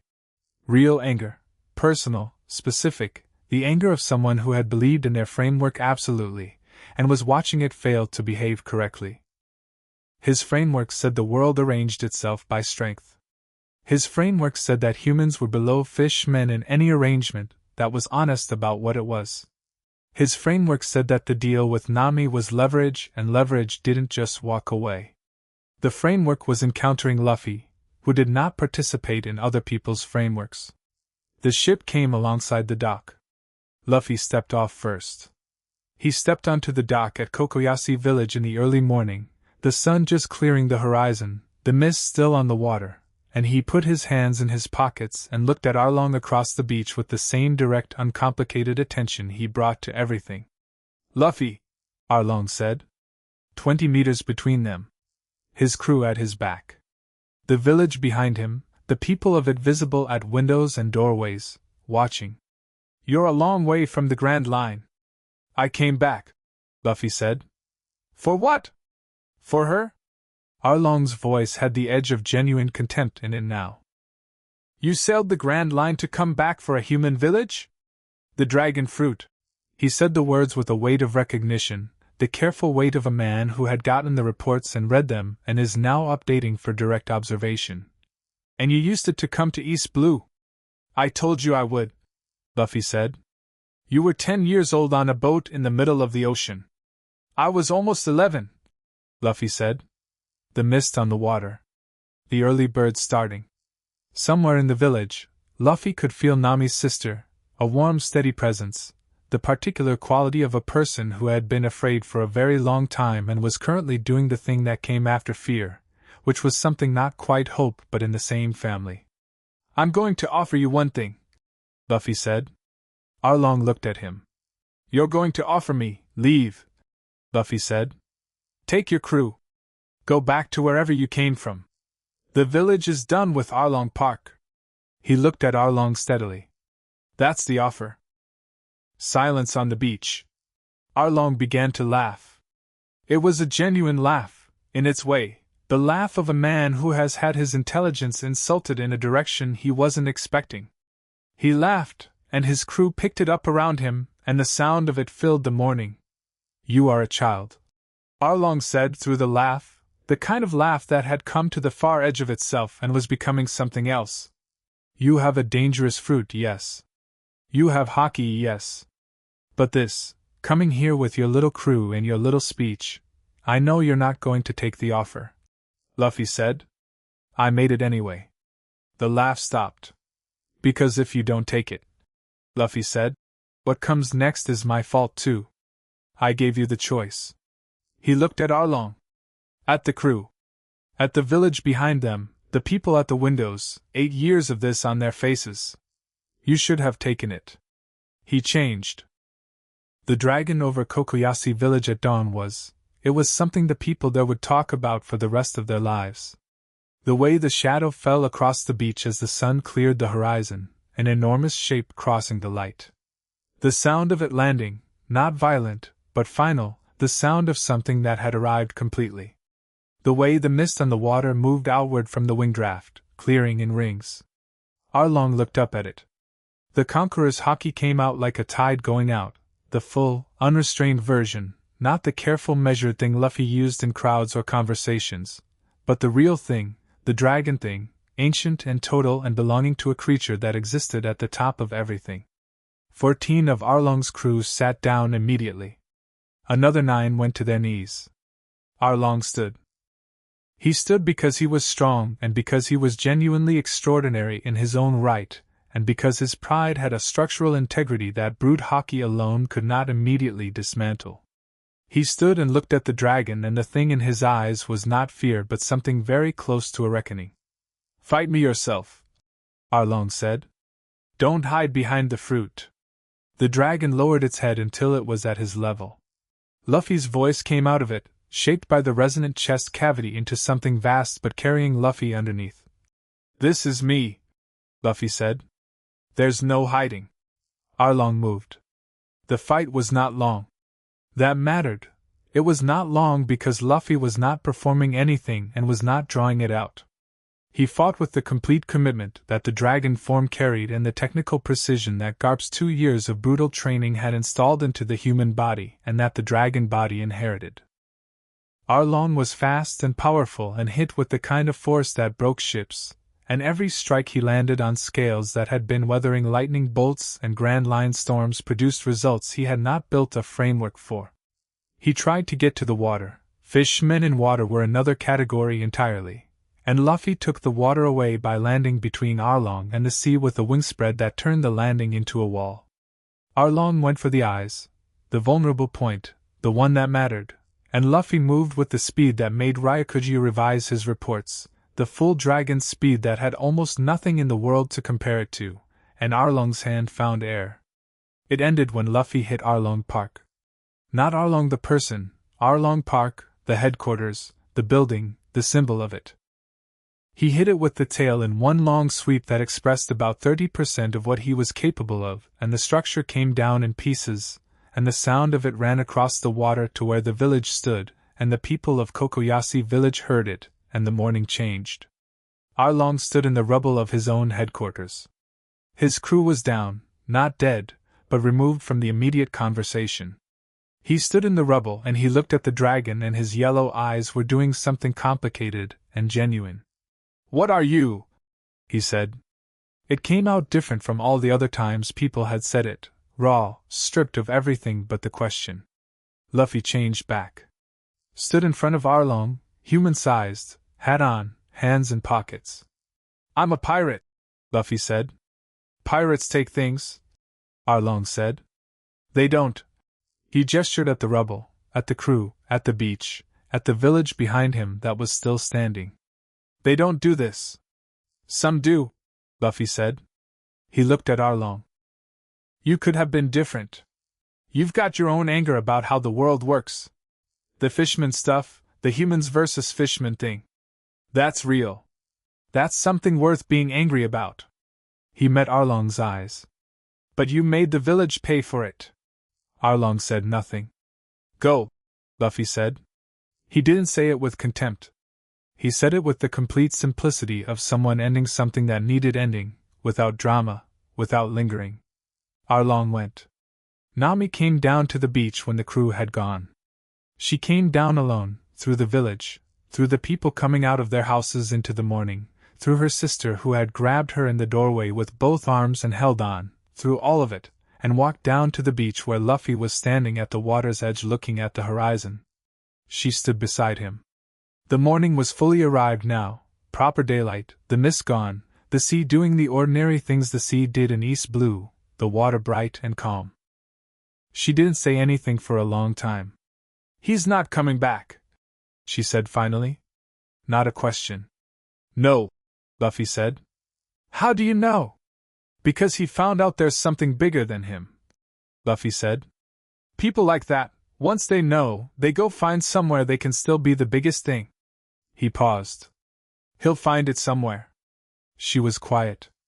"My sister is fine," Nami said. Her voice was very careful. "The village is fine. The money I had collected." She stopped. "I don't need it anymore." "No," Luffy said. She turned to look at him. The morning light, the beach, the hat on his head that was familiar to her now, the face that was younger than everything it had done. "I'm joining the crew," she said. He looked at her. "Not as a contractor," she said. "Properly."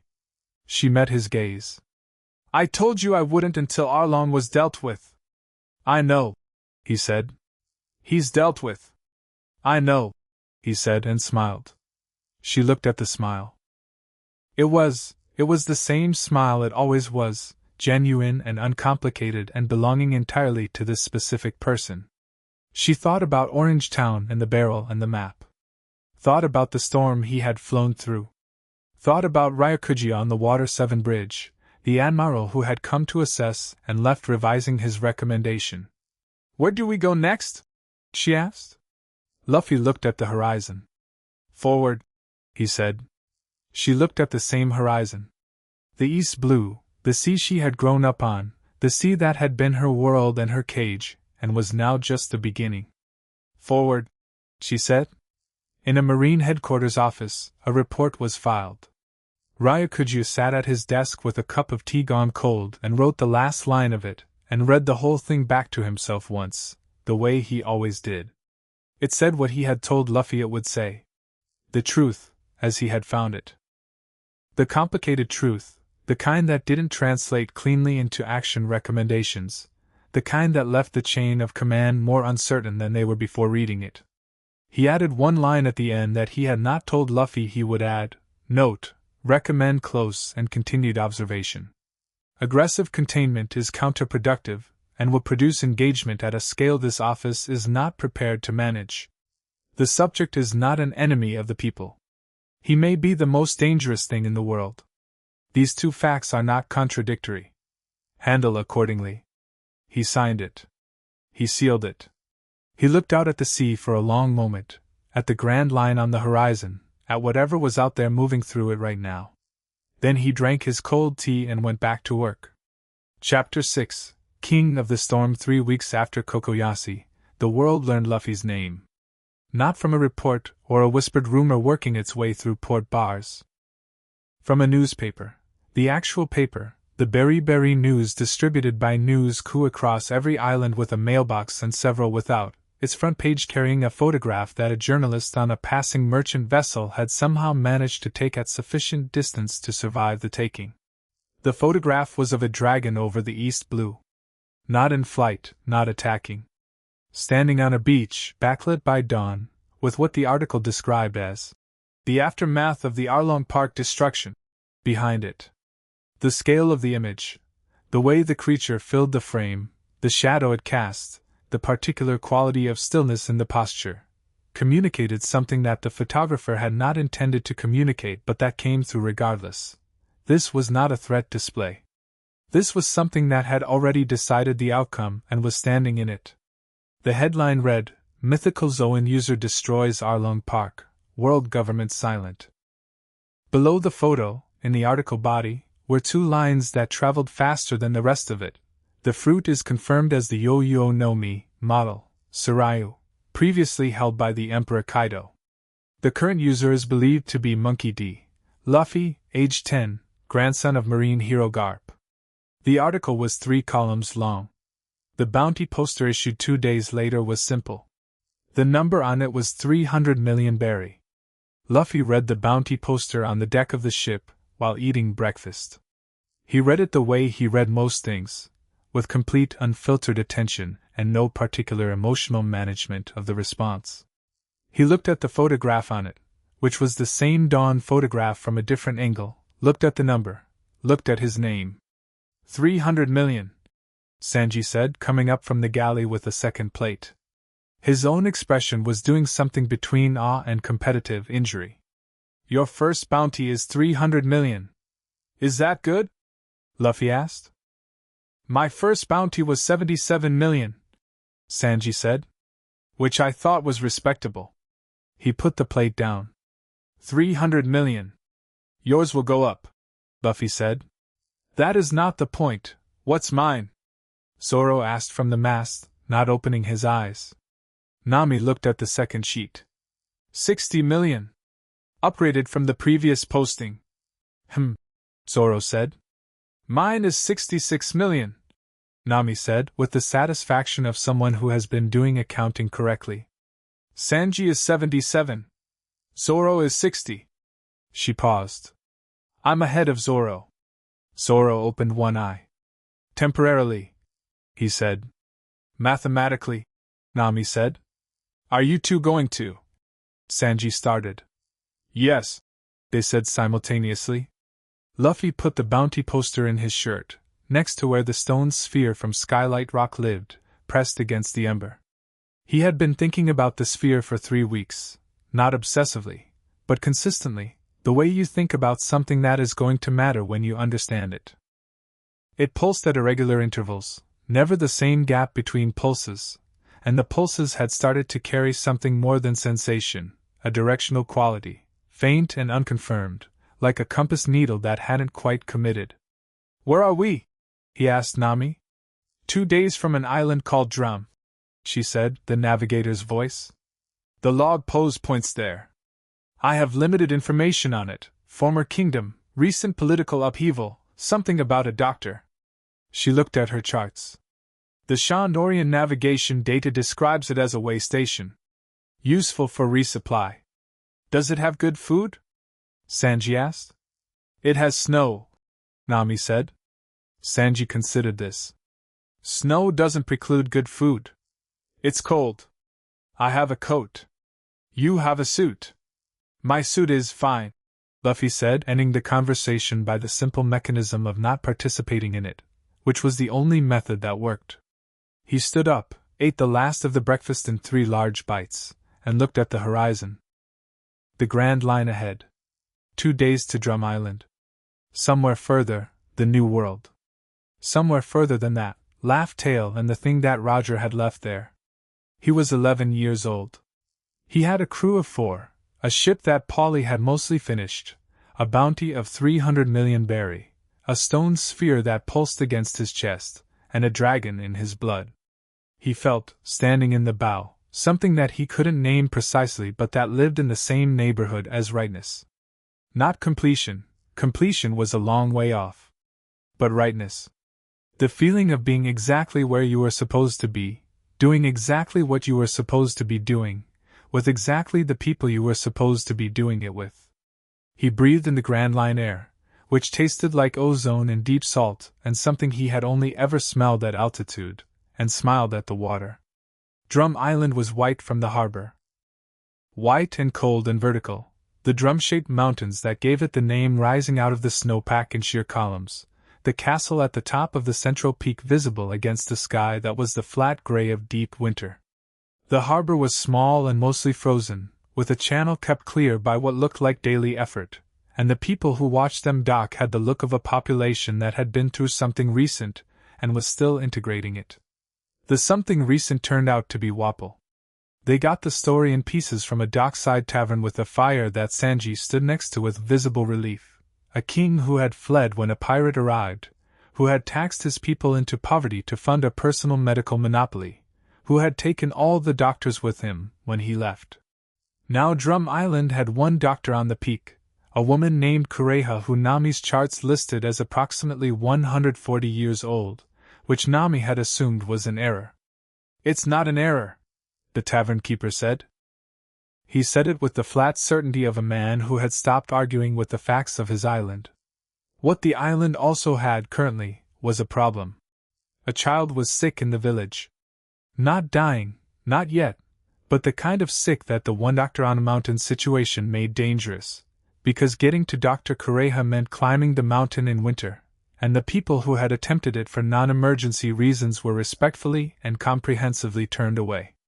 Luffy found this out because the child's father was sitting near the fire and not eating his food and radiating the particular quality of a person who needs something and doesn't know how to ask for it in a room full of strangers.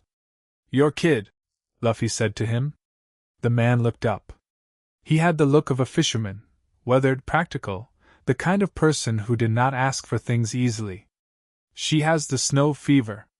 "It's not, she'll probably be fine. The old ways of treating it, the herbs, we know them, but for the fever to come down proper she needs medicine from the doctor," Luffy said. "From the castle, yes. But Kureha doesn't take walk-ins and the mountain is dangerous, and I can't leave my daughter to climb it." Luffy looked at Nami. Nami looked at the mountain through the tavern window. The mountain was white and sheer and very tall. "I'll go," Luffy said. "Luffy," Nami started. "It's a mountain," Luffy said, standing up. "It's a mountain in the Grand Line in the middle of winter with avalanche risk and probable hostile wildlife and a doctor at the top who, according to everyone in this room, shoots first." "I can fly," Luffy said. A silence in which the logic of this was processed. "Right," Nami said. He changed outside the tavern, the village street, the snow pack, the white sky, and went up. Dr. Kureha was 139 years old, which was not 140 but close enough that the error was forgivable.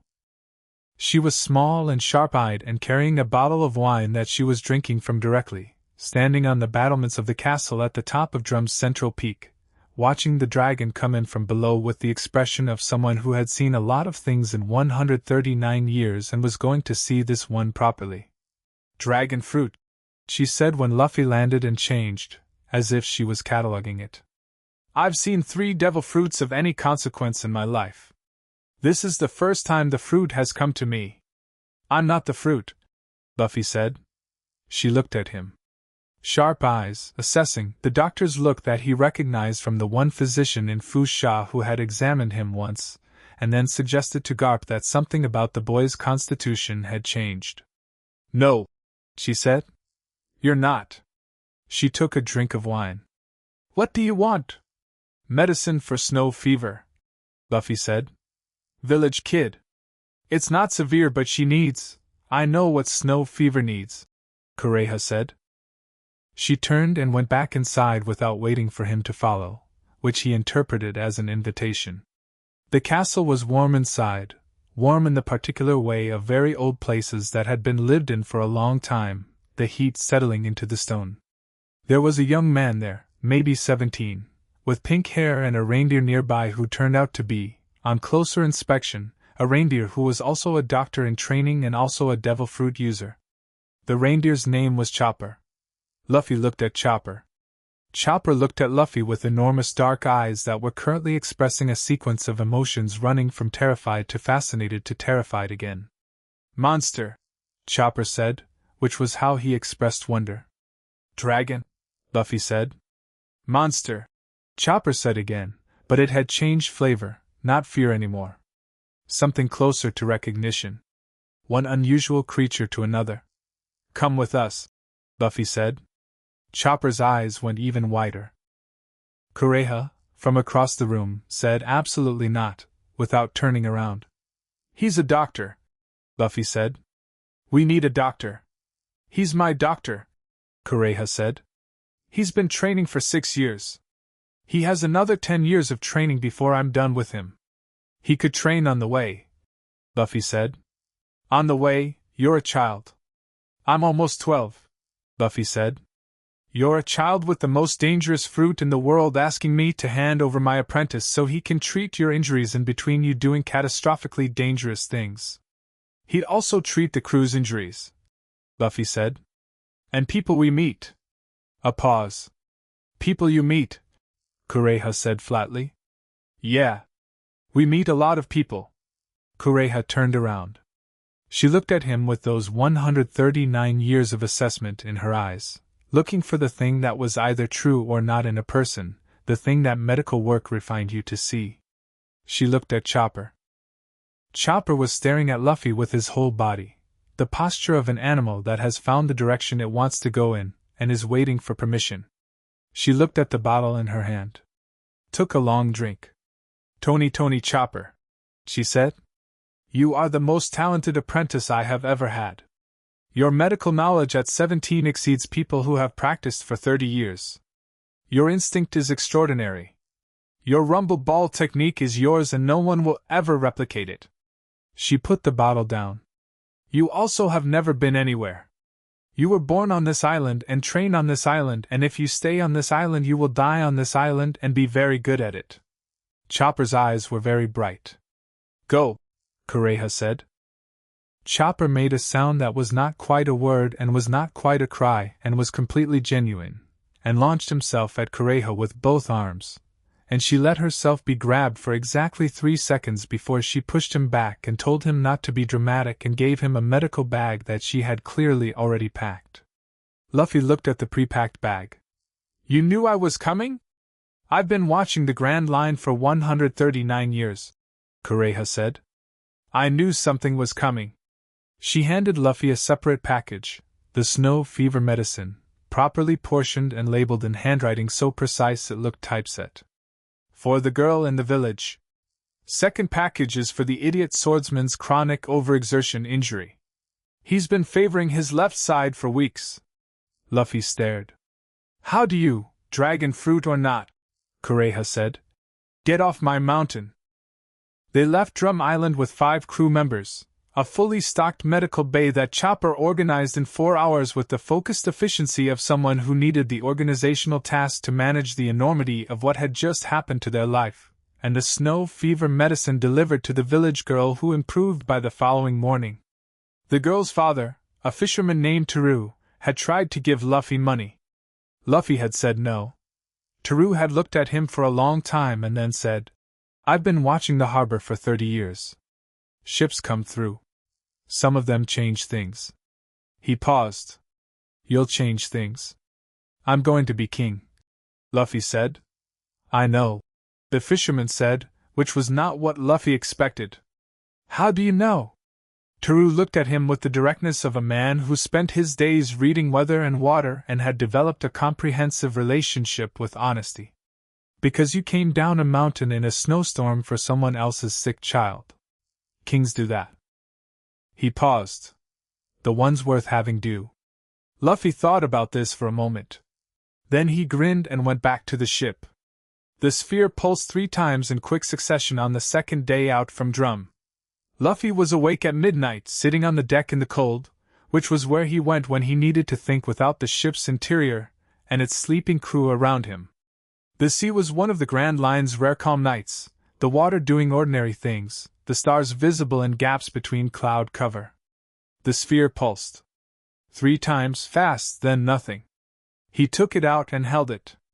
The directional quality was stronger now, more committed, the compass needle having made up its mind.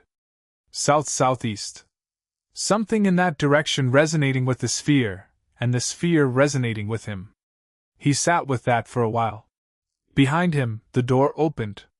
Nami came out with a coat on over her pajamas and a chart under her arm, because Nami did not experience insomnia passively. She sat down nearby and spread the chart on the deck and looked at it in the moonlight. South-southeast, Luffy said. She looked up. Then at the compass bearing he was indicating. Then at the chart.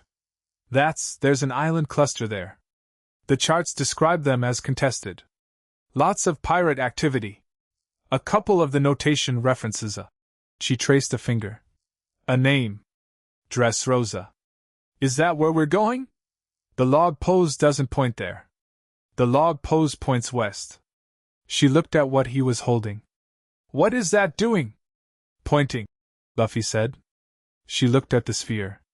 She had been looking at it peripherally for weeks, ever since Skylight Rock, doing what she did, measuring, calculating, waiting until she had enough information to say something useful. That's the second time it's pointed, she said. The first was at Drum. 2 days out from the island. Luffy looked at her. I noticed things, she said without apology.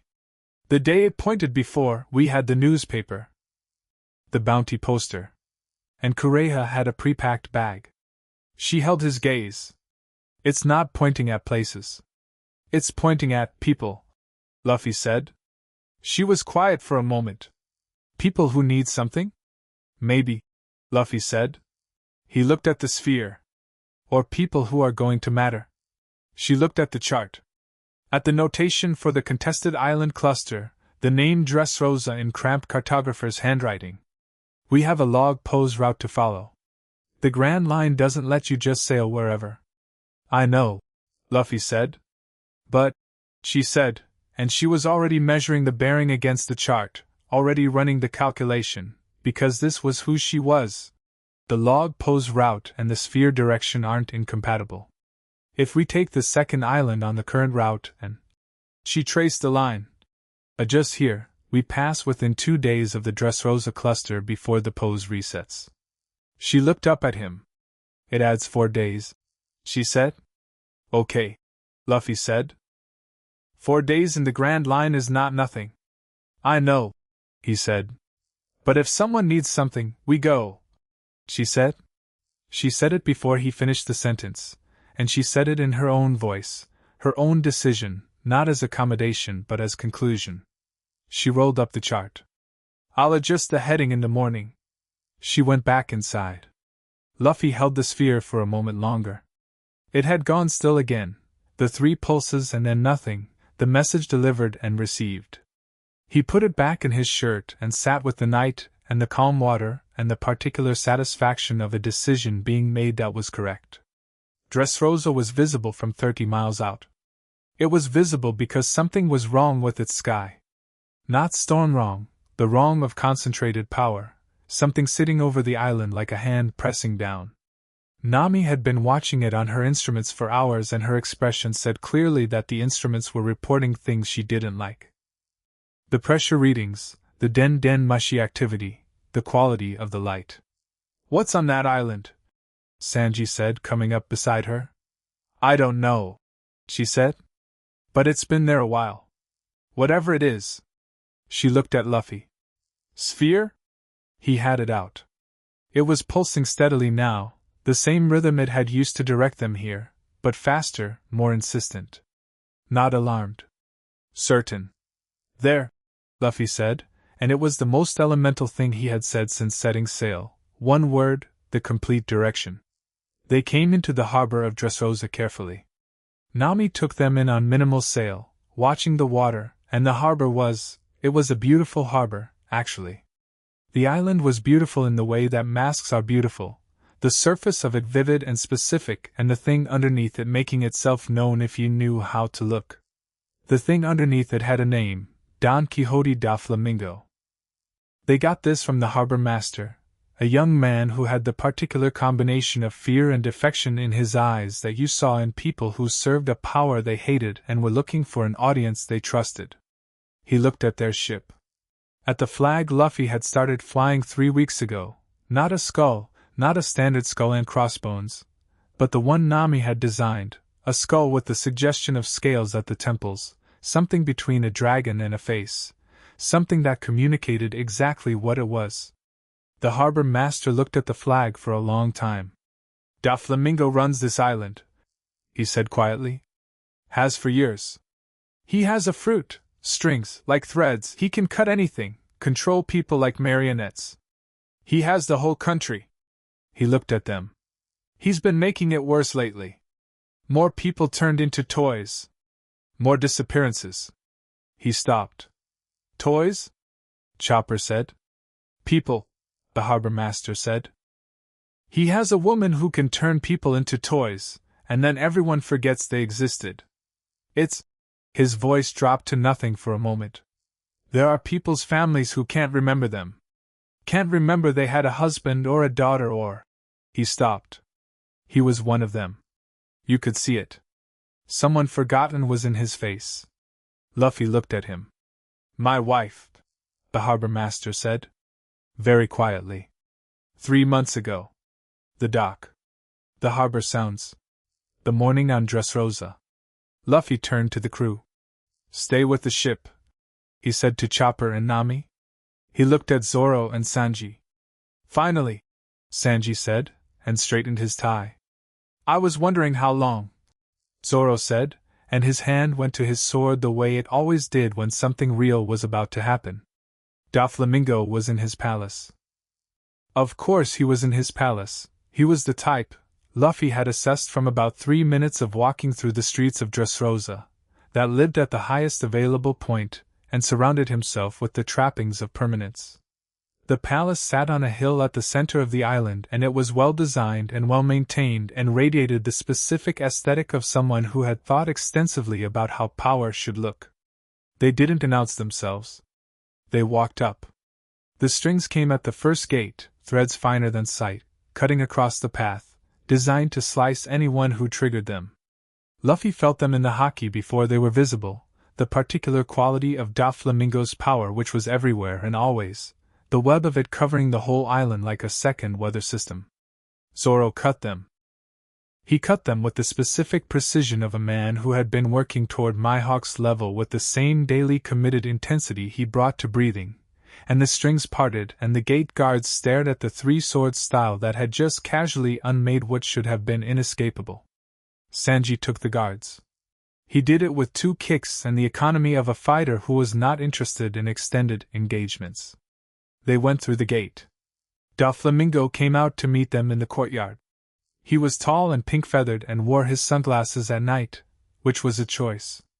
He moved with the easy authority of someone who had never encountered a situation he couldn't thread, literally and otherwise, and he looked at Luffy with those hidden eyes and smiled the particular smile of a man who had been told about you and had already decided how to categorize you. Straw Hat Luffy, Doflamingo said. He had a voice like everything was a private joke only he understood. The Dragon Child. I've been reading about you. He looked at the hat. Nice poster. Doflamingo, Luffy said. Please. He spread his arms, the feather coat and the drama of the man who performed even in private. Call me Doffy. Everyone does. You turned someone's wife into a toy, Luffy said. I turn many people into toys, Doflamingo said pleasantly. Dressrosa has a toy box. It's part of the country's culture now. No, Luffy said. It's not. Something shifted in Doflamingo's smile. Not away from the smile, he kept the smile, it was architectural, it held up the whole structure, but something behind it moved. You're going to tell me about freedom, he said. Dragon children always do. I've read the reports. Ryokuji's little editorial about destabilizing forces and principled pirates. He tilted his head. You know the difference between you and me? Tell me, Luffy said.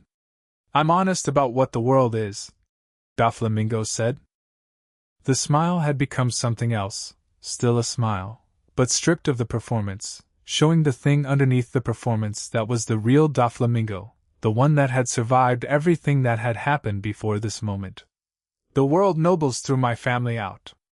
They threw us out and they watched us get torn apart, and they didn't care because we were useful to them as long as we were useful and disposable after. I learned what the world actually was at 8 years old. The strong take. The weak lose. Everything else is decoration. You were 8 years old and the world was wrong to you, Luffy said. That's real. That's true. He met Doflamingo's hidden eyes. And then you grew up and made a whole island of people feel what you felt. The smile stopped. That's the difference, Luffy said. You learned the world can be cruel, and decided to be crueler. I learned the same thing and decided not to. How noble, Doflamingo said, and the performance was back, but it was thinner now, showing its seams. The Dragon King. He spread his arms again. Let me show you something. The strings came from everywhere. Not the simple tripwires at the gate, the full expression of the Ito Ito no Mi, Doflamingo putting his real power into it, thousands of strings filling the courtyard in a lattice of killing force, the birdcage beginning, the geometric precision of a man who had been doing this for decades and knew exactly how to make it complete. Luffy changed. The birdcage hit Dragon's scales and the strings wrapped and pulled, and the full force of Doflamingo's fruit, which could cut through ships and stone, found the scales and found them different from stone. Not impenetrable. Nothing was impenetrable, and Luffy had always known that about himself, had never believed in the comfort of unbreakable, but resistant in the specific way that living things were resistant, the way the fruit had made him. He felt the strings. He let himself feel them, get the texture of the power, and then he reached out with the haki, not the conqueror's blast, not the big expression, but the armament, the precise coating he had been developing, black and iron and specific, over his own hands, and grabbed the strings. Not to break them. To follow them back. He was a dragon. He was built for weather, for systems, for the enormous and the connected. The strings were Doflamingo's weather, a system, with a center, and the center was the man in the courtyard. He folded his wings and dove. Doflamingo was fast, extraordinary, genuinely extraordinary, the string flight that covered the courtyard in 3 moves, the speed of a man who had refined a fruit that could do anything into doing everything optimally. He cut at Luffy mid-dive with a string strong enough to notch stone. The string cut the scales and Luffy felt it. Real damage, real force, a line of pain along the left foreleg that would leave a scar. He acknowledged it, filed it, kept going. He hit Doflamingo with one talon in the chest, armament coated, and the impact was not the full dragon strike, not the building leveling force he was capable of. It was calibrated, the same compression strike from Garp's lessons, and Doflamingo hit the courtyard wall, and the wall cracked around him and he slid down, and the strings faltered. The birdcage collapsed. Doflamingo was on his hands and knees in the broken wall, breathing hard, sunglasses cracked on one side. He was not defeated. He was a warlord, had survived things that would have ended lesser people, and the body that had been through all that history was still functional and still dangerous. But the strings were down and the decisive quality had gone out of the moment, and the courtyard was quiet. He looked up at Luffy. Luffy had changed back. He stood in the courtyard, hand pressed to the cut on his arm that was bleeding through the shirt, breathing. Not easy breathing, that had hurt, and the hurt was real, and he let it be real because pretending otherwise would have been theater. "You're bleeding," Doflamingo said. He sounded almost pleased by it. "Yeah," Luffy said. "Mythical Zoan and you still bleed." "Everything bleeds," Luffy said. He looked at Doflamingo. "But bleeding doesn't mean losing." Doflamingo was quiet. "The toys," Luffy said. "All of them. Change them back." "I don't, the woman named Sugar," Luffy said. "She's in the palace. Zoro found her 10 minutes ago." He had felt Zoro moving through the palace through the haki, the swordsman navigating the interior with purpose, following the signature of something specific. "He's asking her to reverse it." "Asking," Doflamingo said with the ghost of something wry. "He's polite about it," Luffy said. "When it matters." A sound from inside the palace, not violence, not fighting. A sound like something large releasing, like a pressure equalized. Then, from the town beyond the palace walls, voices. First one, then more, then a wave of them, the particular sound of people who have just remembered something they had lost. The harbor master's wife was somewhere in that sound. Doflamingo sat in the ruins of his wall and listened to it, and his expression was the most human Luffy had seen it, stripped of the performance, and the private joke and the theatrical confidence, just a man sitting in what he had built and listening to it come undone. "You know I'll rebuild," Doflamingo said. "Not a threat. Just information." "I know," Luffy said. "And someone will stop you. Might be me again. Might be someone else." He looked at him. The thing about the world you described, the strong taking and the weak losing, that only works if the strong don't have anything to protect. I have something to protect. He paused. So do you somewhere. That's why it went wrong for you. Doflamingo looked at him for a long moment. What do you protect? He asked quietly. The people who came with me, Luffy said simply. And the people I meet. He turned and walked to the palace entrance where Zoro and Sanji were waiting, and behind him Dressrosa was loud with the sound of people remembering. They stayed for 2 days.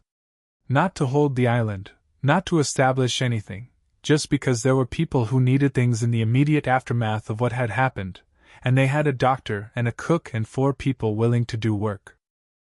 Chopper ran himself ragged doing actual doctoring, the medical bag Kureha had packed proving to have been assembled with terrifying prescience for exactly this kind of deployment. Sanji fed people. Nami helped organize the harbor master, whose name was Barreto, and whose wife's name was Lena, and who cried without apparent embarrassment when Luffy told him the toys were reversed. Zoro found a bar and demonstrated that his recovery rate was genuinely unreasonable. On the evening of the 2nd day, Luffy sat on the palace steps and looked at the town below, the lights coming on, the activity returning, the island exhaling something it had been holding for years, and Nami came and sat beside him. The sphere, she said. He took it out. It was quiet, completely still, no pulse. Done, he said. Done here, she said. She looked at the town, at the lights. You know what's going to happen when we leave. I know, he said. The world government is going to see this. Doflamingo is a warlord. I know, he said. Ryakuju's report covered Arlong. She said carefully. This is different. This is their infrastructure. A warlord. I know, Nami, he said, and his voice was gentle with it. She looked at him. At the profile of the hat, the cut on his arm that Chopper had bandaged and that would scar. You're not worried, she said. If I stop doing things because of what people will say about them, Luffy said, then I'm already not free. I'm already someone else's framework. He looked at her. The people in that town remember their families. That's what matters. She was quiet for a long time. I've been thinking, she said, and her voice had changed, had the particular careful quality of something she had been building to. About what you said to Ryakuji on the bridge. About gaps. Between what structures promise and what they deliver. Yeah, he said. I've been living in one of those gaps my whole life. She said. Arlong existed in the gap. The Marine officers he paid existed in the gap. My whole childhood was the inside of someone else's gap. She looked at the lights of the town. And you just walked into another one. Here. She turned to him. Is this what it's going to be? Gap by gap? Probably, Luffy said. That's a lot of gaps. The world has a lot of them, Luffy said. He looked at her. But every one we close is one less. She held his gaze for a moment. Then she looked at the lights. I drew something, she said. She took a folded paper from her coat and unfolded it on the step between them. It was a chart, hand-drawn in her precise notation, but not a navigation chart. A map. A world map, with routes drawn across it, islands circled in clusters, annotated in her handwriting. This is everywhere, she said. All of it. Every island I have charts for, every route the Shandorian navigation data covers, every log pose route I've calculated from the entries at Reverse Mountain. She traced the routes with one finger. This is the world. Luffy looked at it. You drew the whole world, he said. The whole world we know, she said. The Grand Line. The New World. Laugh Tail, if the routes I've calculated are right, it's here. She pointed. At the end of this convergence. For routes meeting. He looked at it for a long time. At the work of it, the detail, the specific loving precision of someone who found the world meaningful by mapping it. What do you want? He asked her. She looked at the map. At the world she had drawn. I want to finish it, she said. I want the blank spaces filled in. I want the map of the whole world with every island, every current, every weather pattern, everything. She looked at him. I want to go to all of it. Then we will, Luffy said. You can't promise that, she said. I can, he said. The new world alone is, then it'll take longer, he said. We'll go to all of it anyway. He folded the map carefully and gave it back to her. Keep drawing. She took it and looked at him for a moment, the boy, the dragon, the almost 12-year-old with the red hat and the ember in his chest and the absolute certainty that lived in him like bedrock. She looked at all of that and felt the gap that had been in her since childhood, the one that looked like a cartographer's blank space, the part of the map that said here be dragons, fill in, partially, quietly, without ceremony. Forward, she said. Forward, he agreed. They left Dressrosa the next morning. All 5 of them on the deck as the harbor receded, the island green behind them in the early light, the Grand Line ahead doing what it did, being difficult and specific and demanding and entirely itself. The log pose was set for the next island. The charts were updated. The galley smelled like breakfast. Chopper was at the bow, looking at the water with the expression of someone who was still getting used to the fact that this was now his life, the reindeer's eyes wide and dark and drinking everything in. Zoro was asleep against the mast. Sanji was smoking and watching the sea with the look he always had on open water, the all-blue look, the somewhere ahead look, quiet and real. Nami was at the helm with her charts. Luffy stood in the bow and looked at the world ahead. The sphere in his shirt was still. The ember in his chest was warm. The hat on his head was Shanks's and the sea was enormous, and the wind was coming from the right direction, and the Grand Line was every color at once on the horizon where the sky met the water. He felt it, the full expanse of it, the hockey running as wide as it went, the living world pressing back against the edge of his perception. Islands with people on them. Ships with stories in them. The deep ocean floor with its geological patience. The new world beyond the calmer half of the Grand Line, loud and extreme and waiting. Somewhere in all of that, laughed Tail. Somewhere in all of that, the thing Roger had left. Somewhere in all of that, every person the sphere would point him toward, every gap the world had made that needed closing, every fight worth fighting and every island worth seeing and every meal Sanji hadn't cooked yet, and every chart Nami hadn't drawn yet, and every sword Zoro would break through on his way to the greatest and every patient Chopper hadn't treated. Somewhere in all of that, the thing he was going to be. He breathed in the Grand Line air and it tasted like everything ahead of them, the storms and the calms and the impossible and the specific and the enormous and the particular. He smiled at the water. That smile, the complete one, the one that had been there before the fruit and after it, the one that was entirely his own, the one that was going to be on posters on every island from East Blue to the New World until the day he found what he was looking for. Let's go, he said to no one and everyone. The ship moved forward. The dragon was free. Somewhere behind them, a den mushy rang on a Marine Admiral's desk. Ryakuji looked at the report on Dressrosa. He read it twice. He looked out at the sea for a long time. He picked up his pen. He wrote, "Recommend immediate Fleet Admiral briefing. The situation has developed beyond the initial assessment parameters." He paused. Added one more line. Note, he left the island better than he found it. As with all previous encounters, this pattern should be considered in any response strategy. He sealed the report. On the wall above his desk was a map of the world, not as detailed as Nami's, not as loved, but complete.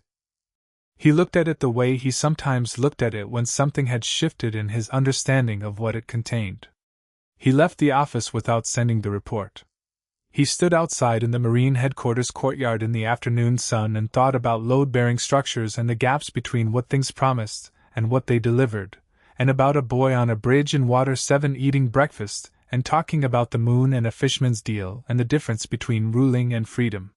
He thought about what a king who didn't want to rule looked like from the outside. He went back inside. He sent the report.